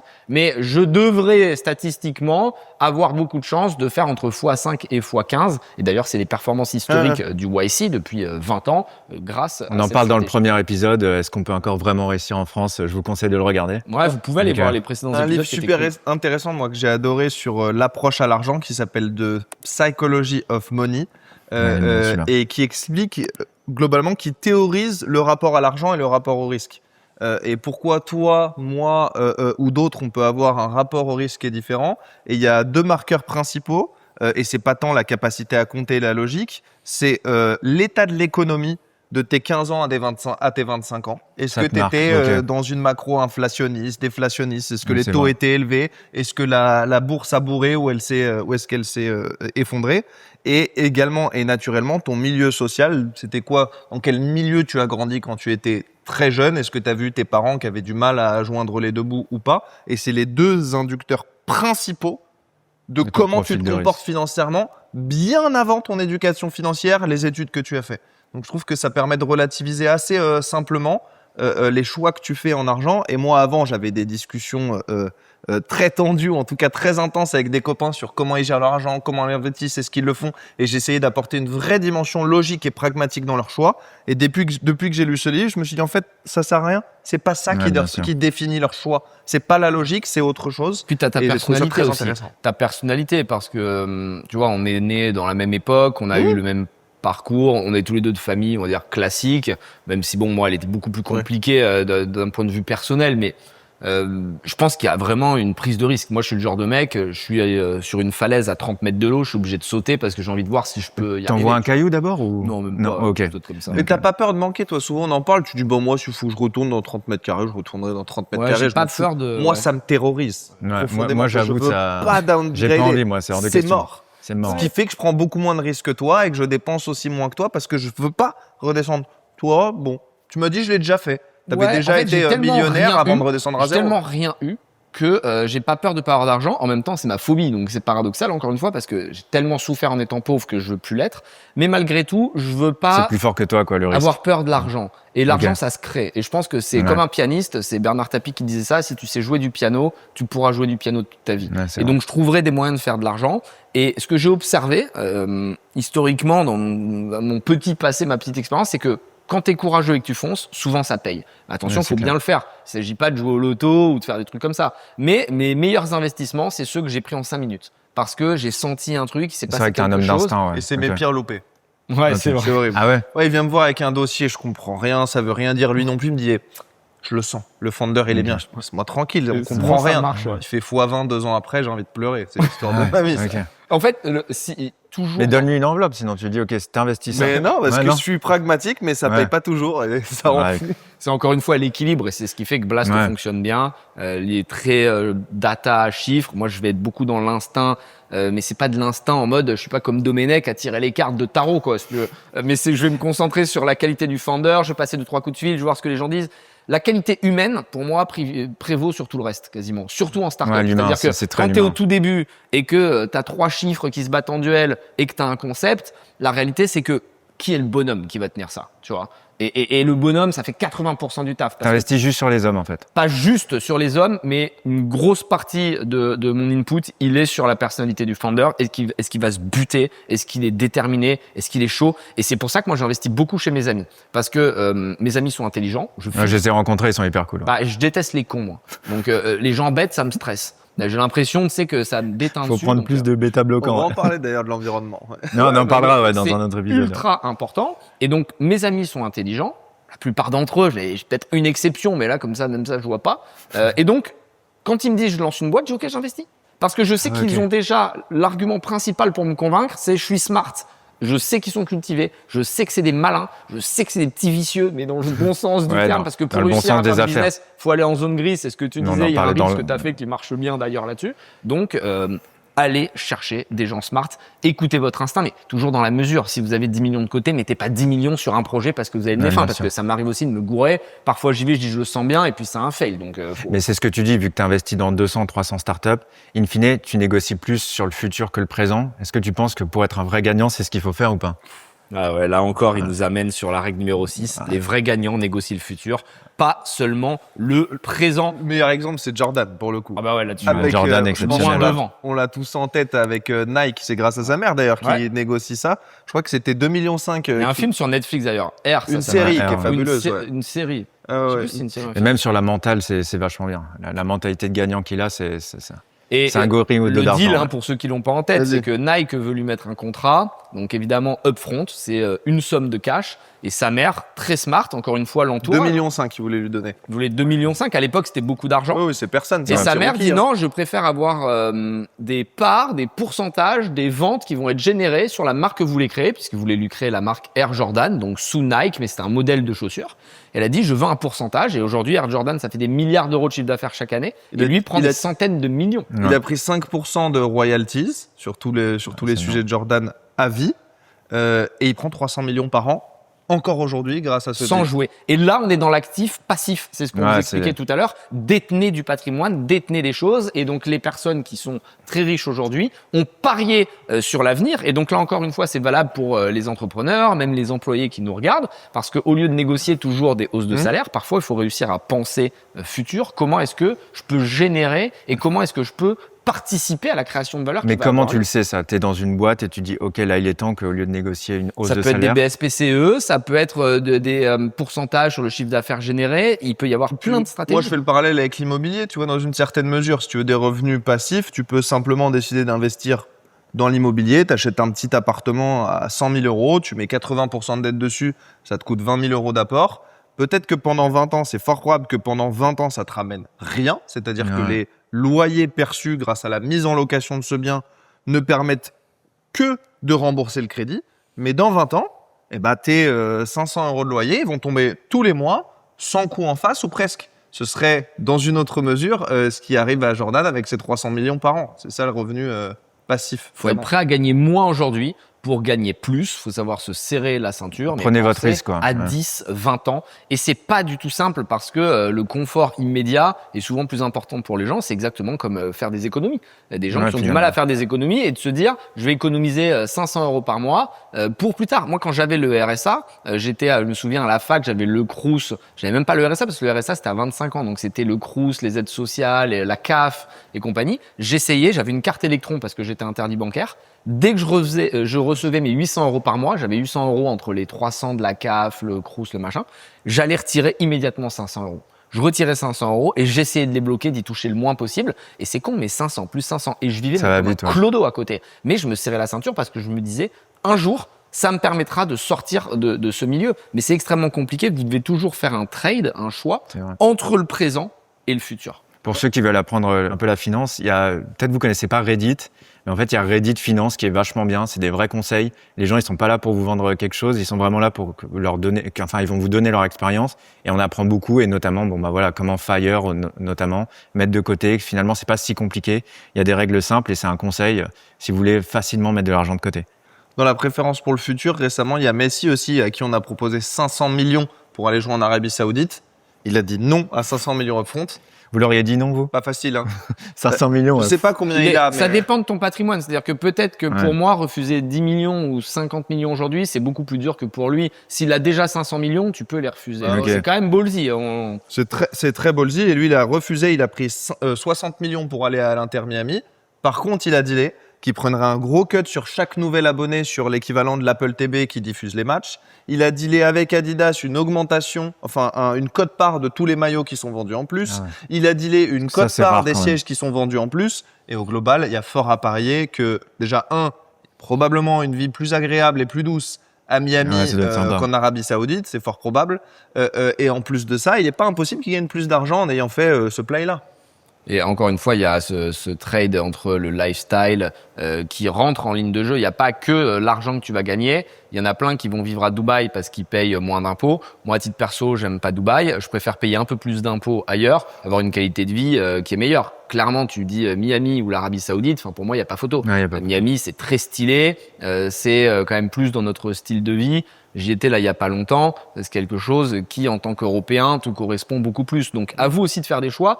L'argent ne doit pas être le seul critère de décision. Et la question qu'on peut poser pour finir sur cette règle, c'est est-ce que vous préférez vendre votre temps aujourd'hui ou parier sur l'avenir et gagner prendre plus ce d'argent. risque, quoi, exactement. Et pour les employés qui nous écoutent, vous connaissez l'employé le plus riche du monde?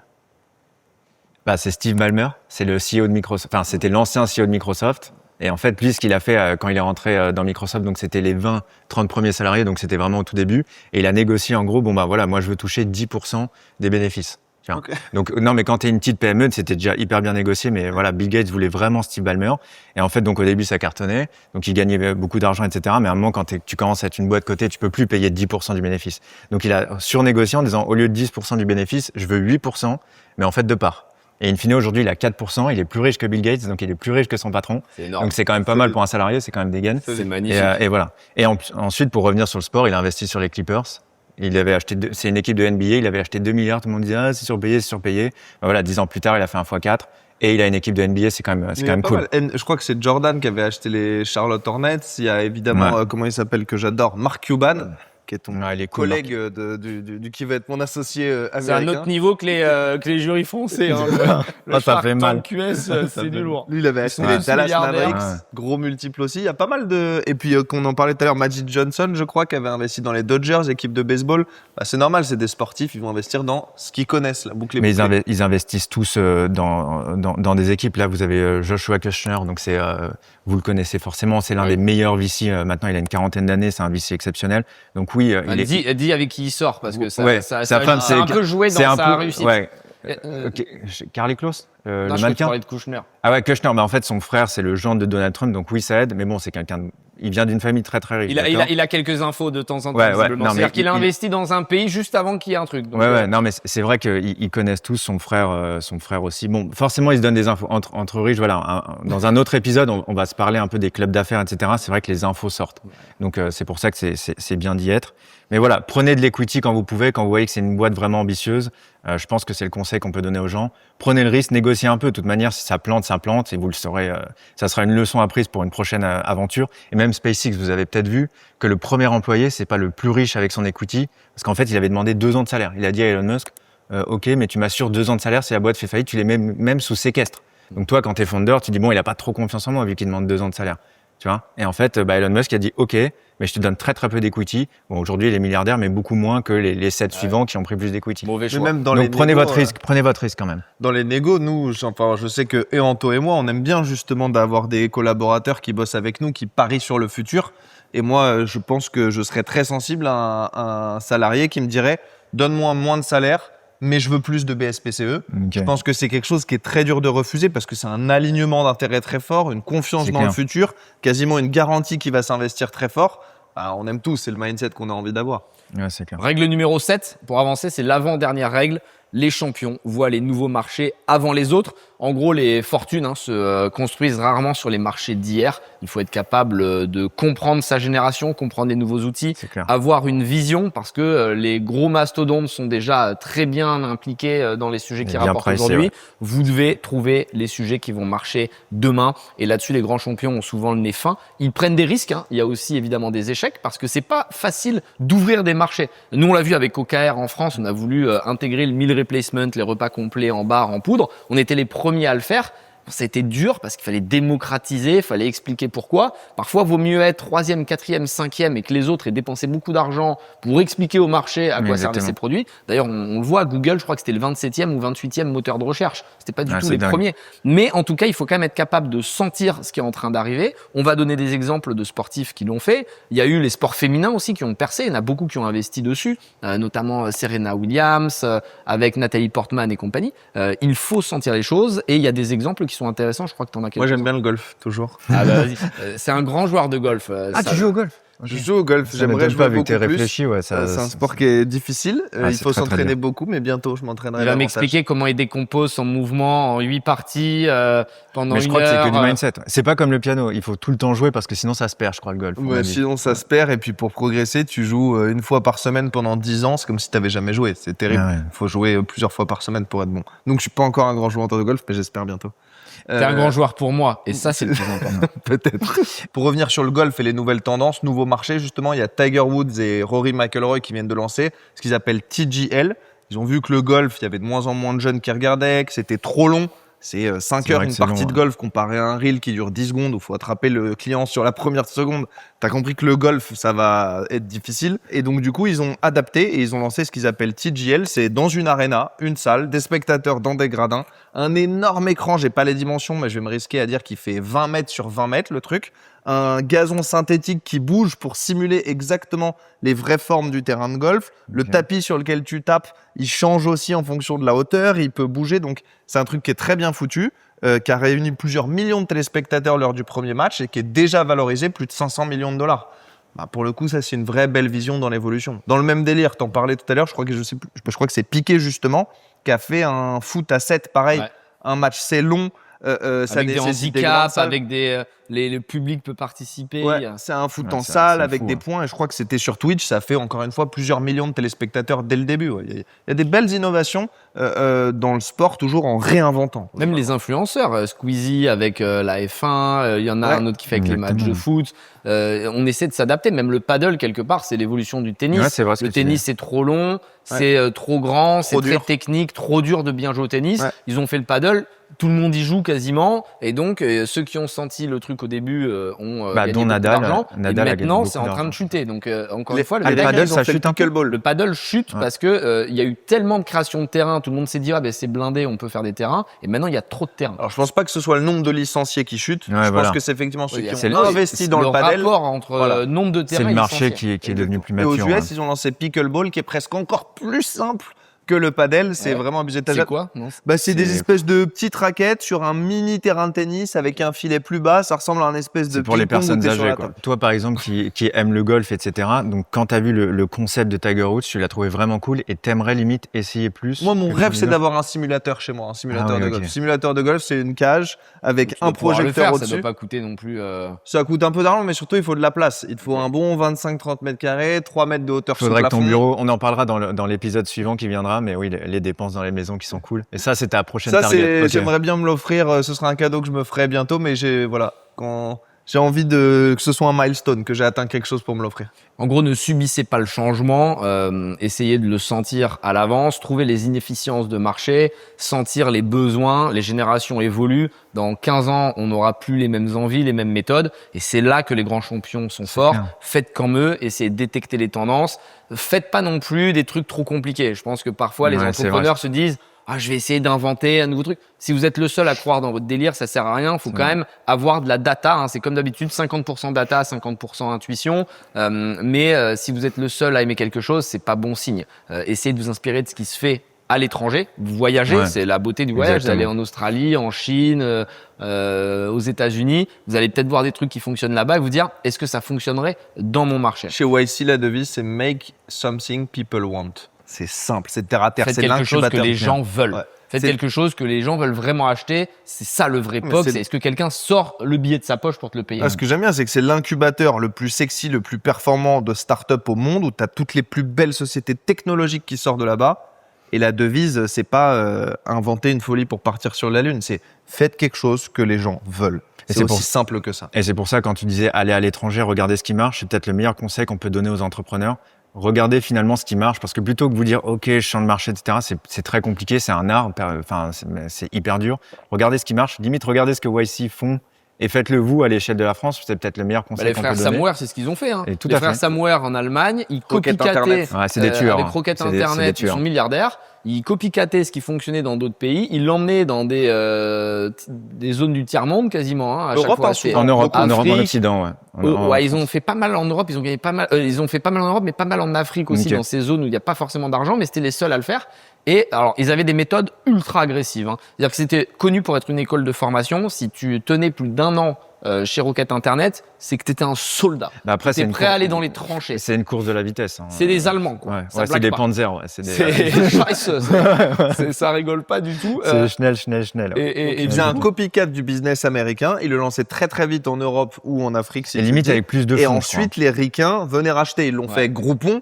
Groupon qui avait cartonné aux US. Ils ont créé un copycat. Je sais plus comment ça s'appelait en Europe. Ils l'ont scalé très vite. Et dès que Groupon a voulu venir en Europe, ils se sont dit, est-ce qu'on rachète ou est-ce qu'on construit? Et ben naturellement, ils rachètent. Et c'était ça le playbook, c'était ça leur méthode. Ils copiaient des business ricains aux US qui développaient très vite pour que dès que le groupe américain arrive en Europe, ils les rachètent. Et ils l'ont fait des dizaines de fois. Et si on veut conseiller un livre, il y a un très très bon livre, je suis sûr que vous l'avez lu, c'est Blitzscaling de Red Hoffman. Moi, j'ai pas lu ça. Ah ben, toi, vous c'est qui- la guerre éclair. C'est Ouais. ce qu'on appelle la C'est guerre éclair. fantastique. C'est à la base un concept militaire. Hein. Tout à fait. C'est c'est la guerre. Fait par les Allemands en fait. Je conseille à tous de le lire où ça explique notamment les histoires des frères Samwer, comment ils ont même fait ça vis-à-vis d'Airbnb, qu'ils ont levé je crois 10 fois plus d'argent et en leur disant bon ben voilà, on lève plus, on a plus d'équipes, on a ouvert plus de bureaux, qu'est-ce que tu fais? Est-ce que tu veux nous racheter? Et ils avaient mis un prix, je crois, c'était style 300 millions. Enfin voilà, lisez-le, c'est vraiment la bible, je trouve, des startups. Et si vous voulez comprendre l'univers des startups, le blitzscaling, c'est vraiment cool. Règle numéro 8, elle est très importante Ouais. et je sais qu'elle te tient à cœur, Samuel. Vivez comme si vos revenus allaient s'arrêter demain. Ne construisez jamais un train de vie, en gros, que vous ne pouvez pas assumer dans le temps. Il faut toujours partir du principe que peut-être l'intelligence artificielle, une crise économique, quelque C'est chose vrai. va faire que vous allez perdre votre travail. Et personne ne s'attend à perdre son travail. Hein. Jamais que C'est vrai. je le sentais venir. Tu le vois pas arriver. Donc l'argent, il faut le mettre de côté. Il faut pas partir du principe que ce salaire, même s'il est très bon, va durer dans le temps. En France, évidemment, on a de la chance puisqu'on a droit au chômage, etc. C'est un des seuls pays où tu peux ne pas travailler pendant Mais on est 2 en ans. train de réduire ses droits, donc dites-vous, Ça a si ça réduit, continue, on a encore de la marge, quoi, parce que c'est Ouais. quand même. Mais dans tous Oui, les mais on cas, le vous ne devez réduit. pas compter dessus. Vous Ouais, ne devez c'est pas vrai. compter dessus. Le pays, vu comme il est endetté, peut-être des choses qui vont changer. Et puis la réalité, c'est que votre chômage, vous contribuez à le payer aussi, puisque vous payez tellement de taxes Ouais, vous le et payez, hein, d'impôts c'est quelque chose que que vous vous le payez. payez. Donc même si on a l'impression que c'est chouette, la réalité, c'est comme le système de santé. Hein. Tout le monde dit ouais, le système de français en France, c'est top, c'est gratuit. C'est pas gratuit. Ouais, tu Les le médecins dans les grandes villes, tu les payes plus cher d'ailleurs que ce qui est remboursé. Tu te fais démonter sur ton bulletin de salaire parce que tu payes plein Que t'as une d'impôts. charge mutuelle. Et en plus, le résultat, c'est que c'est inefficace parce qu'il n'y a pas assez de médecins, etc. Donc la France se cache souvent sur ce côté, oui, on est là pour aider les gens. Mais ça, c'est les gauchistes. Et moi, d'ailleurs, je suis ni de gauche ni de droite, donc je me sens à l'aise pour en parler. La réalité, c'est que c'est pas le pays qui le paye, c'est le pays, mais avec Oui. l'argent des contribuables. Donc c'est pas forcément un modèle qui fonctionne dans le temps. On le voit, c'est en train de s'arrêter. C'est pour ça qu'à mon sens, la France fera faillite. C'est très bien qu'un pays peut pas faire faillite. C'est une manière de parler, mais en tout cas, il va y avoir. Il y aura une période mesures à d'austérité prendre. Un certainement. pays ouais. peut faire faillite. Hein. On peut faire C'est faillite, mais arrivé, pas comme hein. une entreprise. Non, mais parce pas La que- la Grèce a fait faillite, Ce l'Argentine que je veux a dire, fait c'est qu'il va faillite, pas c'est fermer possible. les portes. La France, c'est pas possible. Enfin, si c'est possible mathématiquement, mais en fait, vis-à-vis de l'Europe, tu peux pas avoir les top 3 d'une entité comme l'Europe qui à un moment fait faillite. Ça serait terrible pour La pour BCE l'euro. prêtera de l'argent, Ouais, quoi mais qu'il il y aura un plan d'austérité terrible, Ça, comme ça, ça il y arrivait en aura. en Grèce. En Pologne, etc. Et au final, la Grèce, elle doit rembourser. Et donc du coup, ce qui va payer, c'est encore une fois les contribuables, parce que c'est pas les politiciens qui sont payés à rien foutre et à aller déjeuner qui vont eux se serrer la ceinture dans tous les cas. C'est vrai que je crois, il faudrait que je vérifie. Ils ont pas voulu. Là, il y a une loi qui devait passer à l'Assemblée ou au Sénat. C'était on montre les frais en fait, les frais de bouche. Tiens, et C'est personne n'a lamentable. voulu le montrer. Personne n'a voté pour. Personne. C'est Que lamentable. ce soit gauche, droite, Il devrait y etc. avoir, et je le dis, et moi c'est un de mes why, une révolution dans le pays. Je pense que de notre vivant, on verra une révolution. Et quand je dis révolution, c'est pas, je veux pas la guerre, le sang. Ouais. Mais je pense que le peuple devrait comprendre le pouvoir qu'il a et à quel point il se fait bisuter par les politiciens qui n'ont aucune légitimité, aucune crédibilité pour gouverner un pays. Ils n'ont jamais eu de responsabilité. Ils nous expliquent ce qu'on doit faire. On est les prostituées de l'État. Et je trouve absolument aberrant que les Français acceptent de se faire soumettre de la sorte. Et je sens la fin. Et depuis que je suis jeune, depuis que j'ai 15 ans, parce que moi j'étais dans les endroits un peu compliqués, dans des villes où les gens avaient des problèmes d'argent, je sens la haine monter et on va avoir une guerre civile. Et d'ailleurs, c'est marrant parce que j'ai visité une maison, un mec qui travaillait dans des agences de renseignement vraiment à très haut niveau. Il m'a dit ne sois pas dans les grandes villes dans les 10 prochaines années parce qu'il va y avoir des problèmes. Je pense que la situation. Moi, va être j'espère quand même pas. Mais- je le souhaite. Ouais. Enfin, je Ouais, tu souhaite le pas souhaites que- pas, ouais, Moi, bien je sûr. souhaite qu'il y ait Ok. des problèmes. Parce qu'en fait, il y a que en détruisant que tu peux reconstruire. Et je pense que je reviendrai en France, et je l'ai déjà dit, quand ça ira tellement mal qu'ils seront obligés de mettre des plans de relance et qu'ils seront obligés de comprendre qu'un pays est une grande société, qu'il faut équilibrer les dépenses, qu'on ne peut pas dépenser plus que ce qu'on gagne, parce que ça ne peut pas fonctionner. Si un chef d'entreprise faisait ça, il irait en prison. Donc pourquoi les gouvernements successifs ne prennent pas conscience de ces problèmes? Et tu le dis, dès que c'est à eux qu'on demande un peu de transparence, on leur demande de voir comment ils ont dépensé en taxis, en vêtements, ah non, surtout pas, c'est honteux. Ils sont pas responsables de tous les maux de la France non plus, tu vois ce que je veux dire. Ils sont responsables en tout cas d'un système qui ne fonctionne pas puisqu'ils sont à la tête. En tout cas, ils sont à la tête. Tout à l'heure, ils sont sociétale. responsables. Ouais, non, En parce vrai, que c'est quand même un chef d'entreprise, il est responsable même s'il délègue. Oui, Enfin, à mais un non, moment, parce qu'un chef d'entreprise, il fait pas voter à toute son entreprise les décisions stratégiques qu'il va prendre. Moi, au moment de faire une coupe marques un budgétaire point, et de sortir 30 personnes, je vais pas dire dans l'équipe « Hello les gars, on va voter, qui est d'accord pour qu'on en vire 30 ?» Mais moi, je suis pas La boîte, du tout... elle est morte si je fais ça. Ouais, c'est vrai C'est ce qui nous manque dans le pays. La politique, c'est quoi? C'est que tu parles au... Enfin, c'est le peuple qui va voter pour toi. Donc, il va falloir que tu sois populaire. Populaire, il faut que tu rassembles une majorité. On a besoin de prendre des décisions qui sont difficiles à prendre, qui vont être coûteuses pour une extrême majorité des gens. Et au moment de leur poser la question « Est-ce que tu es d'accord pour te serrer la ceinture ?» Eh ben, naturellement, les gens, ils ont le choix et donc ils votent non par nature. Ouais, c'est clair. Après, c'est juste le messager, le politique. Donc, je suis d'accord qu'effectivement, peut-être qu'il mange trop, il dépense trop en costume, mais c'est anecdotique comparé au fond du problème. Je pense que ça serait un bon exemple qui fasse ce genre de choses. Rien que pour l'exemple. Tu sais, tu payes Mais oui, beaucoup pour d'impôts, etc. l'exemple. Mais c'est symbolique. Et tu gueules. Comme Mais une le entreprise symbole, qui c'est va très- pas bien. le mais comme une symbole, c'est entreprise très qui va pas important. bien. Ouais. Et le fondateur, il devrait, Tout il devrait démarre aller du au travail symbole. en Je suis un bus peu d'accord et avec puis y toi. aller en hélicoptère. C'est le symbole. Est-ce que ça va changer la trajectoire de Il y la a boîte? beaucoup de Non. pays nordiques ou même en Suisse d'ailleurs, parce que quand tu fais un référendum en Suisse, c'est Ouais, ça marche, ouais. les Suisses qui disent non, on veut pas gagner plus d'argent, on est ok, parce qu'il y a une exemplarité. Les politiciens, ils vont au boulot en vélo et quelque part, moi, je crois beaucoup au leadership par l'exemple. C'est-à-dire que tu peux pas demander aux gens de faire des choses que t'es pas prêt toi à faire. Et un bon entrepreneur, c'est quelqu'un qui ouvre la voie. On croit souvent que le chef d'entreprise, c'est celui qui se fait tracter sur le traîneau par les équipes. Non, le bon chef d'entreprise, c'est celui qui ouvre la neige devant. Et qui est en train de déblatérer qui est en train de déblayer Ouais, les ouais, problèmes pour que son équipe puisse dérouler derrière. Et moi, je suis intimement persuadé que les politiciens sont responsables. Et je précise que moi, je suis pas pour la démocratie. Moi, je demande Ça, pas. je te rejoins. Je demande pas au peuple de voter. Pourquoi ça fonctionne dans une entreprise? Parce qu'en fait, il n'y a pas de temps pour débattre. Il faut essayer de tenter. Donc moi, je suis sur un système qui est beaucoup plus autocratique et dont, dans tous les cas, et ça va pas plaire aux gens, je considère que la plupart des Français ne sont pas aptes à voter. Parce qu'ils n'ont pas les connaissances nécessaires. Bien sûr. Et je dis pas que moi je les ai forcément, hein, mais c'est un métier de savoir juger d'un point de vue macroéconomique sur les décisions qu'on C'est peut vrai. prendre. Le mec qui a 18 ans, mais t'imagines, tu votes à 18 ans, qu'est-ce que tu connais à 18 ans? Tu joues à GTA 6, qu'est-ce que t'as fait dans ta Donc, vie pour voter, savoir On ce a qui va jugé bien. arbitrairement qu'à 18 ans, c'était capable, comme on pourrait juger arbitrairement que pour voter sur une décision financière, il faudrait que tu aies tel diplôme. Pour voter sur une décision médicale, il faudrait que tu aies tel diplôme. On aurait pu juger arbitrairement comme ça et le pays se porterait Dans tous les cas, il sûrement faut mieux. aller vite et bien. Et celui qui aura le courage de dire, moi, j'impose des décisions, je fais un référendum au début de mon quinquennat, j'ai les pleins pouvoirs. Oui, c'est ballsy, mais c'est qu'une personne de ce type qui pourra sauver la France. Donc, à partir du moment où personne n'a de balls, parce que, bon, bah, évidemment, ils savent qu'ils vont pas être élus, je pense que le pays ira mal. Et quand il sera complètement explosé, qu'on sera comme en temps de guerre, bon, bah, à ce moment-là, peut-être que quelqu'un aura le courage de le modifier. Mais ça ne pourra pas fonctionner. Bon, on fera peut-être un On a fait épisode une belle politique. parenthèse. On a fait Voilà, une belle non, mais parenthèse. c'était endiablé, c'était cool. Est-ce qu'on peut conseiller un peu des petits livres aux gens? Là, voilà, l'épisode va peut-être se finir par des bonnes Des livres, lectures. j'en ai pas mal. Je m'en étais noté, si vous voulez. Bah, moi, je peux conseiller Total Recall de Arnold Schwarzenegger.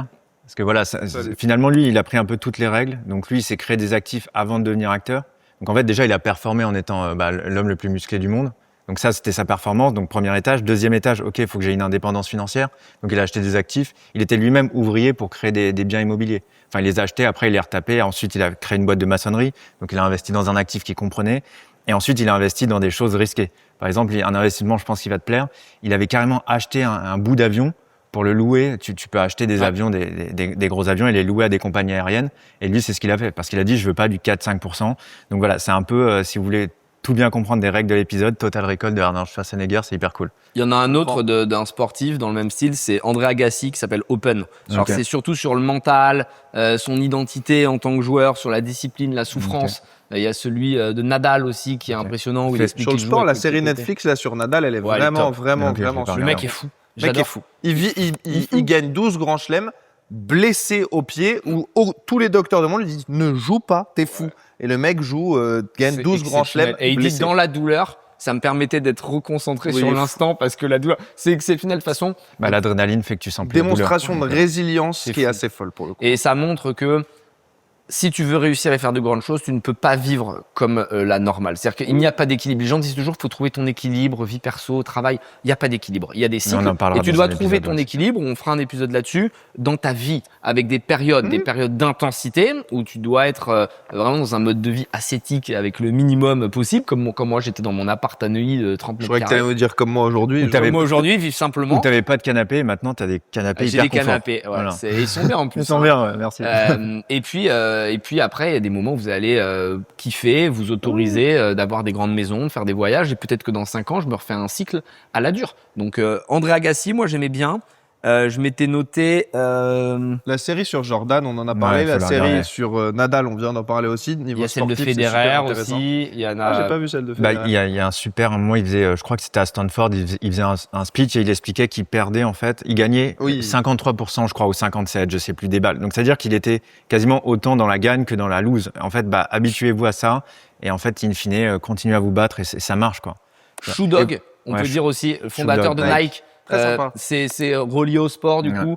Moi, je le trouve trop chronologique, mais c'est intéressant, c'est-à-dire qu'il fait Ouais, c'est vraiment hyper important. dans l'ordre. C'est pas du tout par principe ou des grands learnings. C'est vraiment, C'est il drôle. raconte son histoire de manière autobiographique. On voit nos deux cerveaux différents parce que moi, la lecture de ton livre, Forcer votre dessin, je me dis, ça aurait gagné en clarté si c'était un peu plus chronologique. Et là, on voit vraiment nos deux Je manières l'aime pas, de je le penser. suis au bout d'un moment, il a 12 ans, puis il a 13 ans, puis il a 14 ans. Je dis, mec, donne-nous un principe. Non, mais moi, c'est- j'ai c'est une adoré. vie Moi, c'était mon fil rouge, ouais, le ça temps. m'étonne C'est pas. simple. Et dans ce livre, il y a quelque chose d'hyper intéressant, c'est qu'on disait, bah, regarde ce qui marche ailleurs et fais-le chez toi. C'est ce qu'il a fait. Il est allé au Japon, il a trouvé ses chaussures. Et c'était même quelqu'un qui connaissait pas vraiment, enfin, il s'y connaissait un peu en chaussures, mais je crois qu'il a fait la première semelle en plastique dans un gaufrier. Ok. Donc c'est pour vous dire, en fait, juste avancez, faites des choses, mettez les mains dedans et des fois ça marche et vous devenez le fondateur de Nike, quoi. Peut-être un facile aussi à suivre sur Netflix, c'est Drive to Survive. Donc c'est la F1, un reportage sur la F1. Ils montrent comment ils ont créé une marque énorme parce qu'à un moment ça marchait plus, ça a été racheté, C'était un truc la de vieux, licence. ouais. Et là ils ont réussi à créer quelque chose d'exceptionnel avec Que des le sport- personal brands super fortes. Que le sport qui paye le plus au monde juste avant le golf, la F1. C'est les sportifs les mieux payés, c'est d'abord F1 et après golf. Alors qu'on a l'impression que c'est le foot, tu vois, quand Mais Parce est-ce que que c'est c'est pas mainstream, lié quoi. au nombre d'appelés pour peu d'élus? Il y a tellement peu de Bah, t'as personnes 20, qui peuvent être. C'est le learning le plus fou que j'ai de cette série que j'ai adoré, c'est que c'est le seul sport au monde où il y a 20 joueurs. Tu penses au foot, il y a combien de joueurs Ouais. qui jouent au top niveau? Ouais, c'est Des vrai. dizaines de milliers. La Formule 1, t'as chaque année 20 sièges de disponibles Et les mêmes, quoi. 20 mecs Ouais, qui compitent. Souvent les mêmes. Et De toute façon, c'est il tout. faut tellement d'argent pour arriver à ce niveau. Alors, tu as les contre-exemples avec Lewis Hamilton qui venait d'un milieu défavorisé. Oui, mais mais quoi qu'il globalement, ait, il a eu c'est de tous l'argent. des riches, quoi. C'est, Ah, il avait de l'argent, quand même, un petit peu. Non, mais t'as besoin pardon. d'argent. Oui, Soit oui, tu oui. te fais financer, soit. Mais ça te Ah, coûte mais- minimum quand t'es bien. petit. Tu fais du karting, c'est 100 000 par an, juste à 12 ans, pour J'imagine. essayer de progresser. C'est C'est très, très fou. cher. Moi, je faisais de la natation. J'avais un maillot, une paire de lunettes. Je peux te dire que je shootais Et t'as pas duré longtemps le maillot, ouais. Ouais, le maillot, jusqu'à ce que vraiment j'avais ça un truc qui sorte, je gardais le maillot jusqu'à ce qu'il soit détendu. Donc, je me souviens, j'avais des speedos, ça coûtait 20 balles. Et quand on a acheté, on disait, putain, prends un speedo, un Arena ou un Decathlon, tu sais. Et je partais, s'il te plaît, speedo. C'est comme quoi, hein, tout le monde a des parcours différents. Il y a aussi la méthode Williams avec Will Smith qui montre comment il a entraîné un peu comme un psychopathe ces deux filles, Serena et Venus, qui sont devenues d'immenses championnes. Et donc, on voit qu'il y a évidemment une part de talent naturel. Toi ou moi, on aurait sûrement jamais été des grands joueurs de tennis, mais il y a le travail, la détermination, la résilience. Et très souvent, ça passe par le père, hein. Donc, c'est là aussi que tu vois que ton écosystème, la construction familiale va beaucoup jouer. Tu as des chanteurs, c'est clair. souvent les parents sont des chanteurs ou des acteurs comme Vincent Cassel, le père est déjà acteur. Ça aide énormément. Ou les musiciens, tu as grandi dans un écosystème. Et là, la méthode Williams, c'est la même chose. C'est un père qui est entraîneur de tennis et qui veut que ses filles réussissent. Donc, allez le voir, c'est assez impressionnant. Il y a, si on veut rester dans le sport des femmes, il y a aussi Sharapova qui a fait un livre incroyable qui explique comment elle a réussi à force de détermination.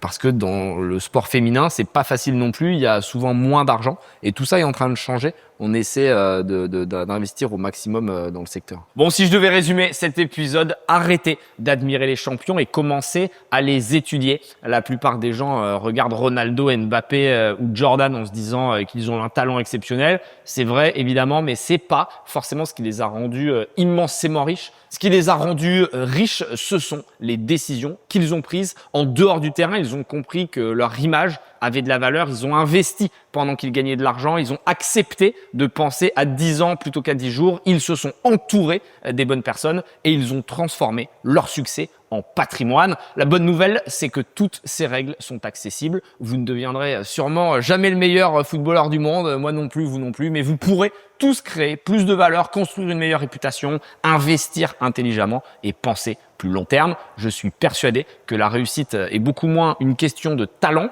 qu'une question de décision répétée pendant des années. Les champions ne sont pas différents parce qu'ils gagnent. Ils gagnent parce qu'ils prennent encore et encore de meilleures décisions que la moyenne. Alors si cet épisode peut vous servir à une seule chose, ce n'est pas de vous faire rêver devant les fortunes des sportifs, c'est de vous donner envie d'appliquer une de ces 8 règles dès aujourd'hui, parce qu'au final, ce sont les petites décisions que vous prenez maintenant qui détermineront où vous serez dans 10 ou 20 ans.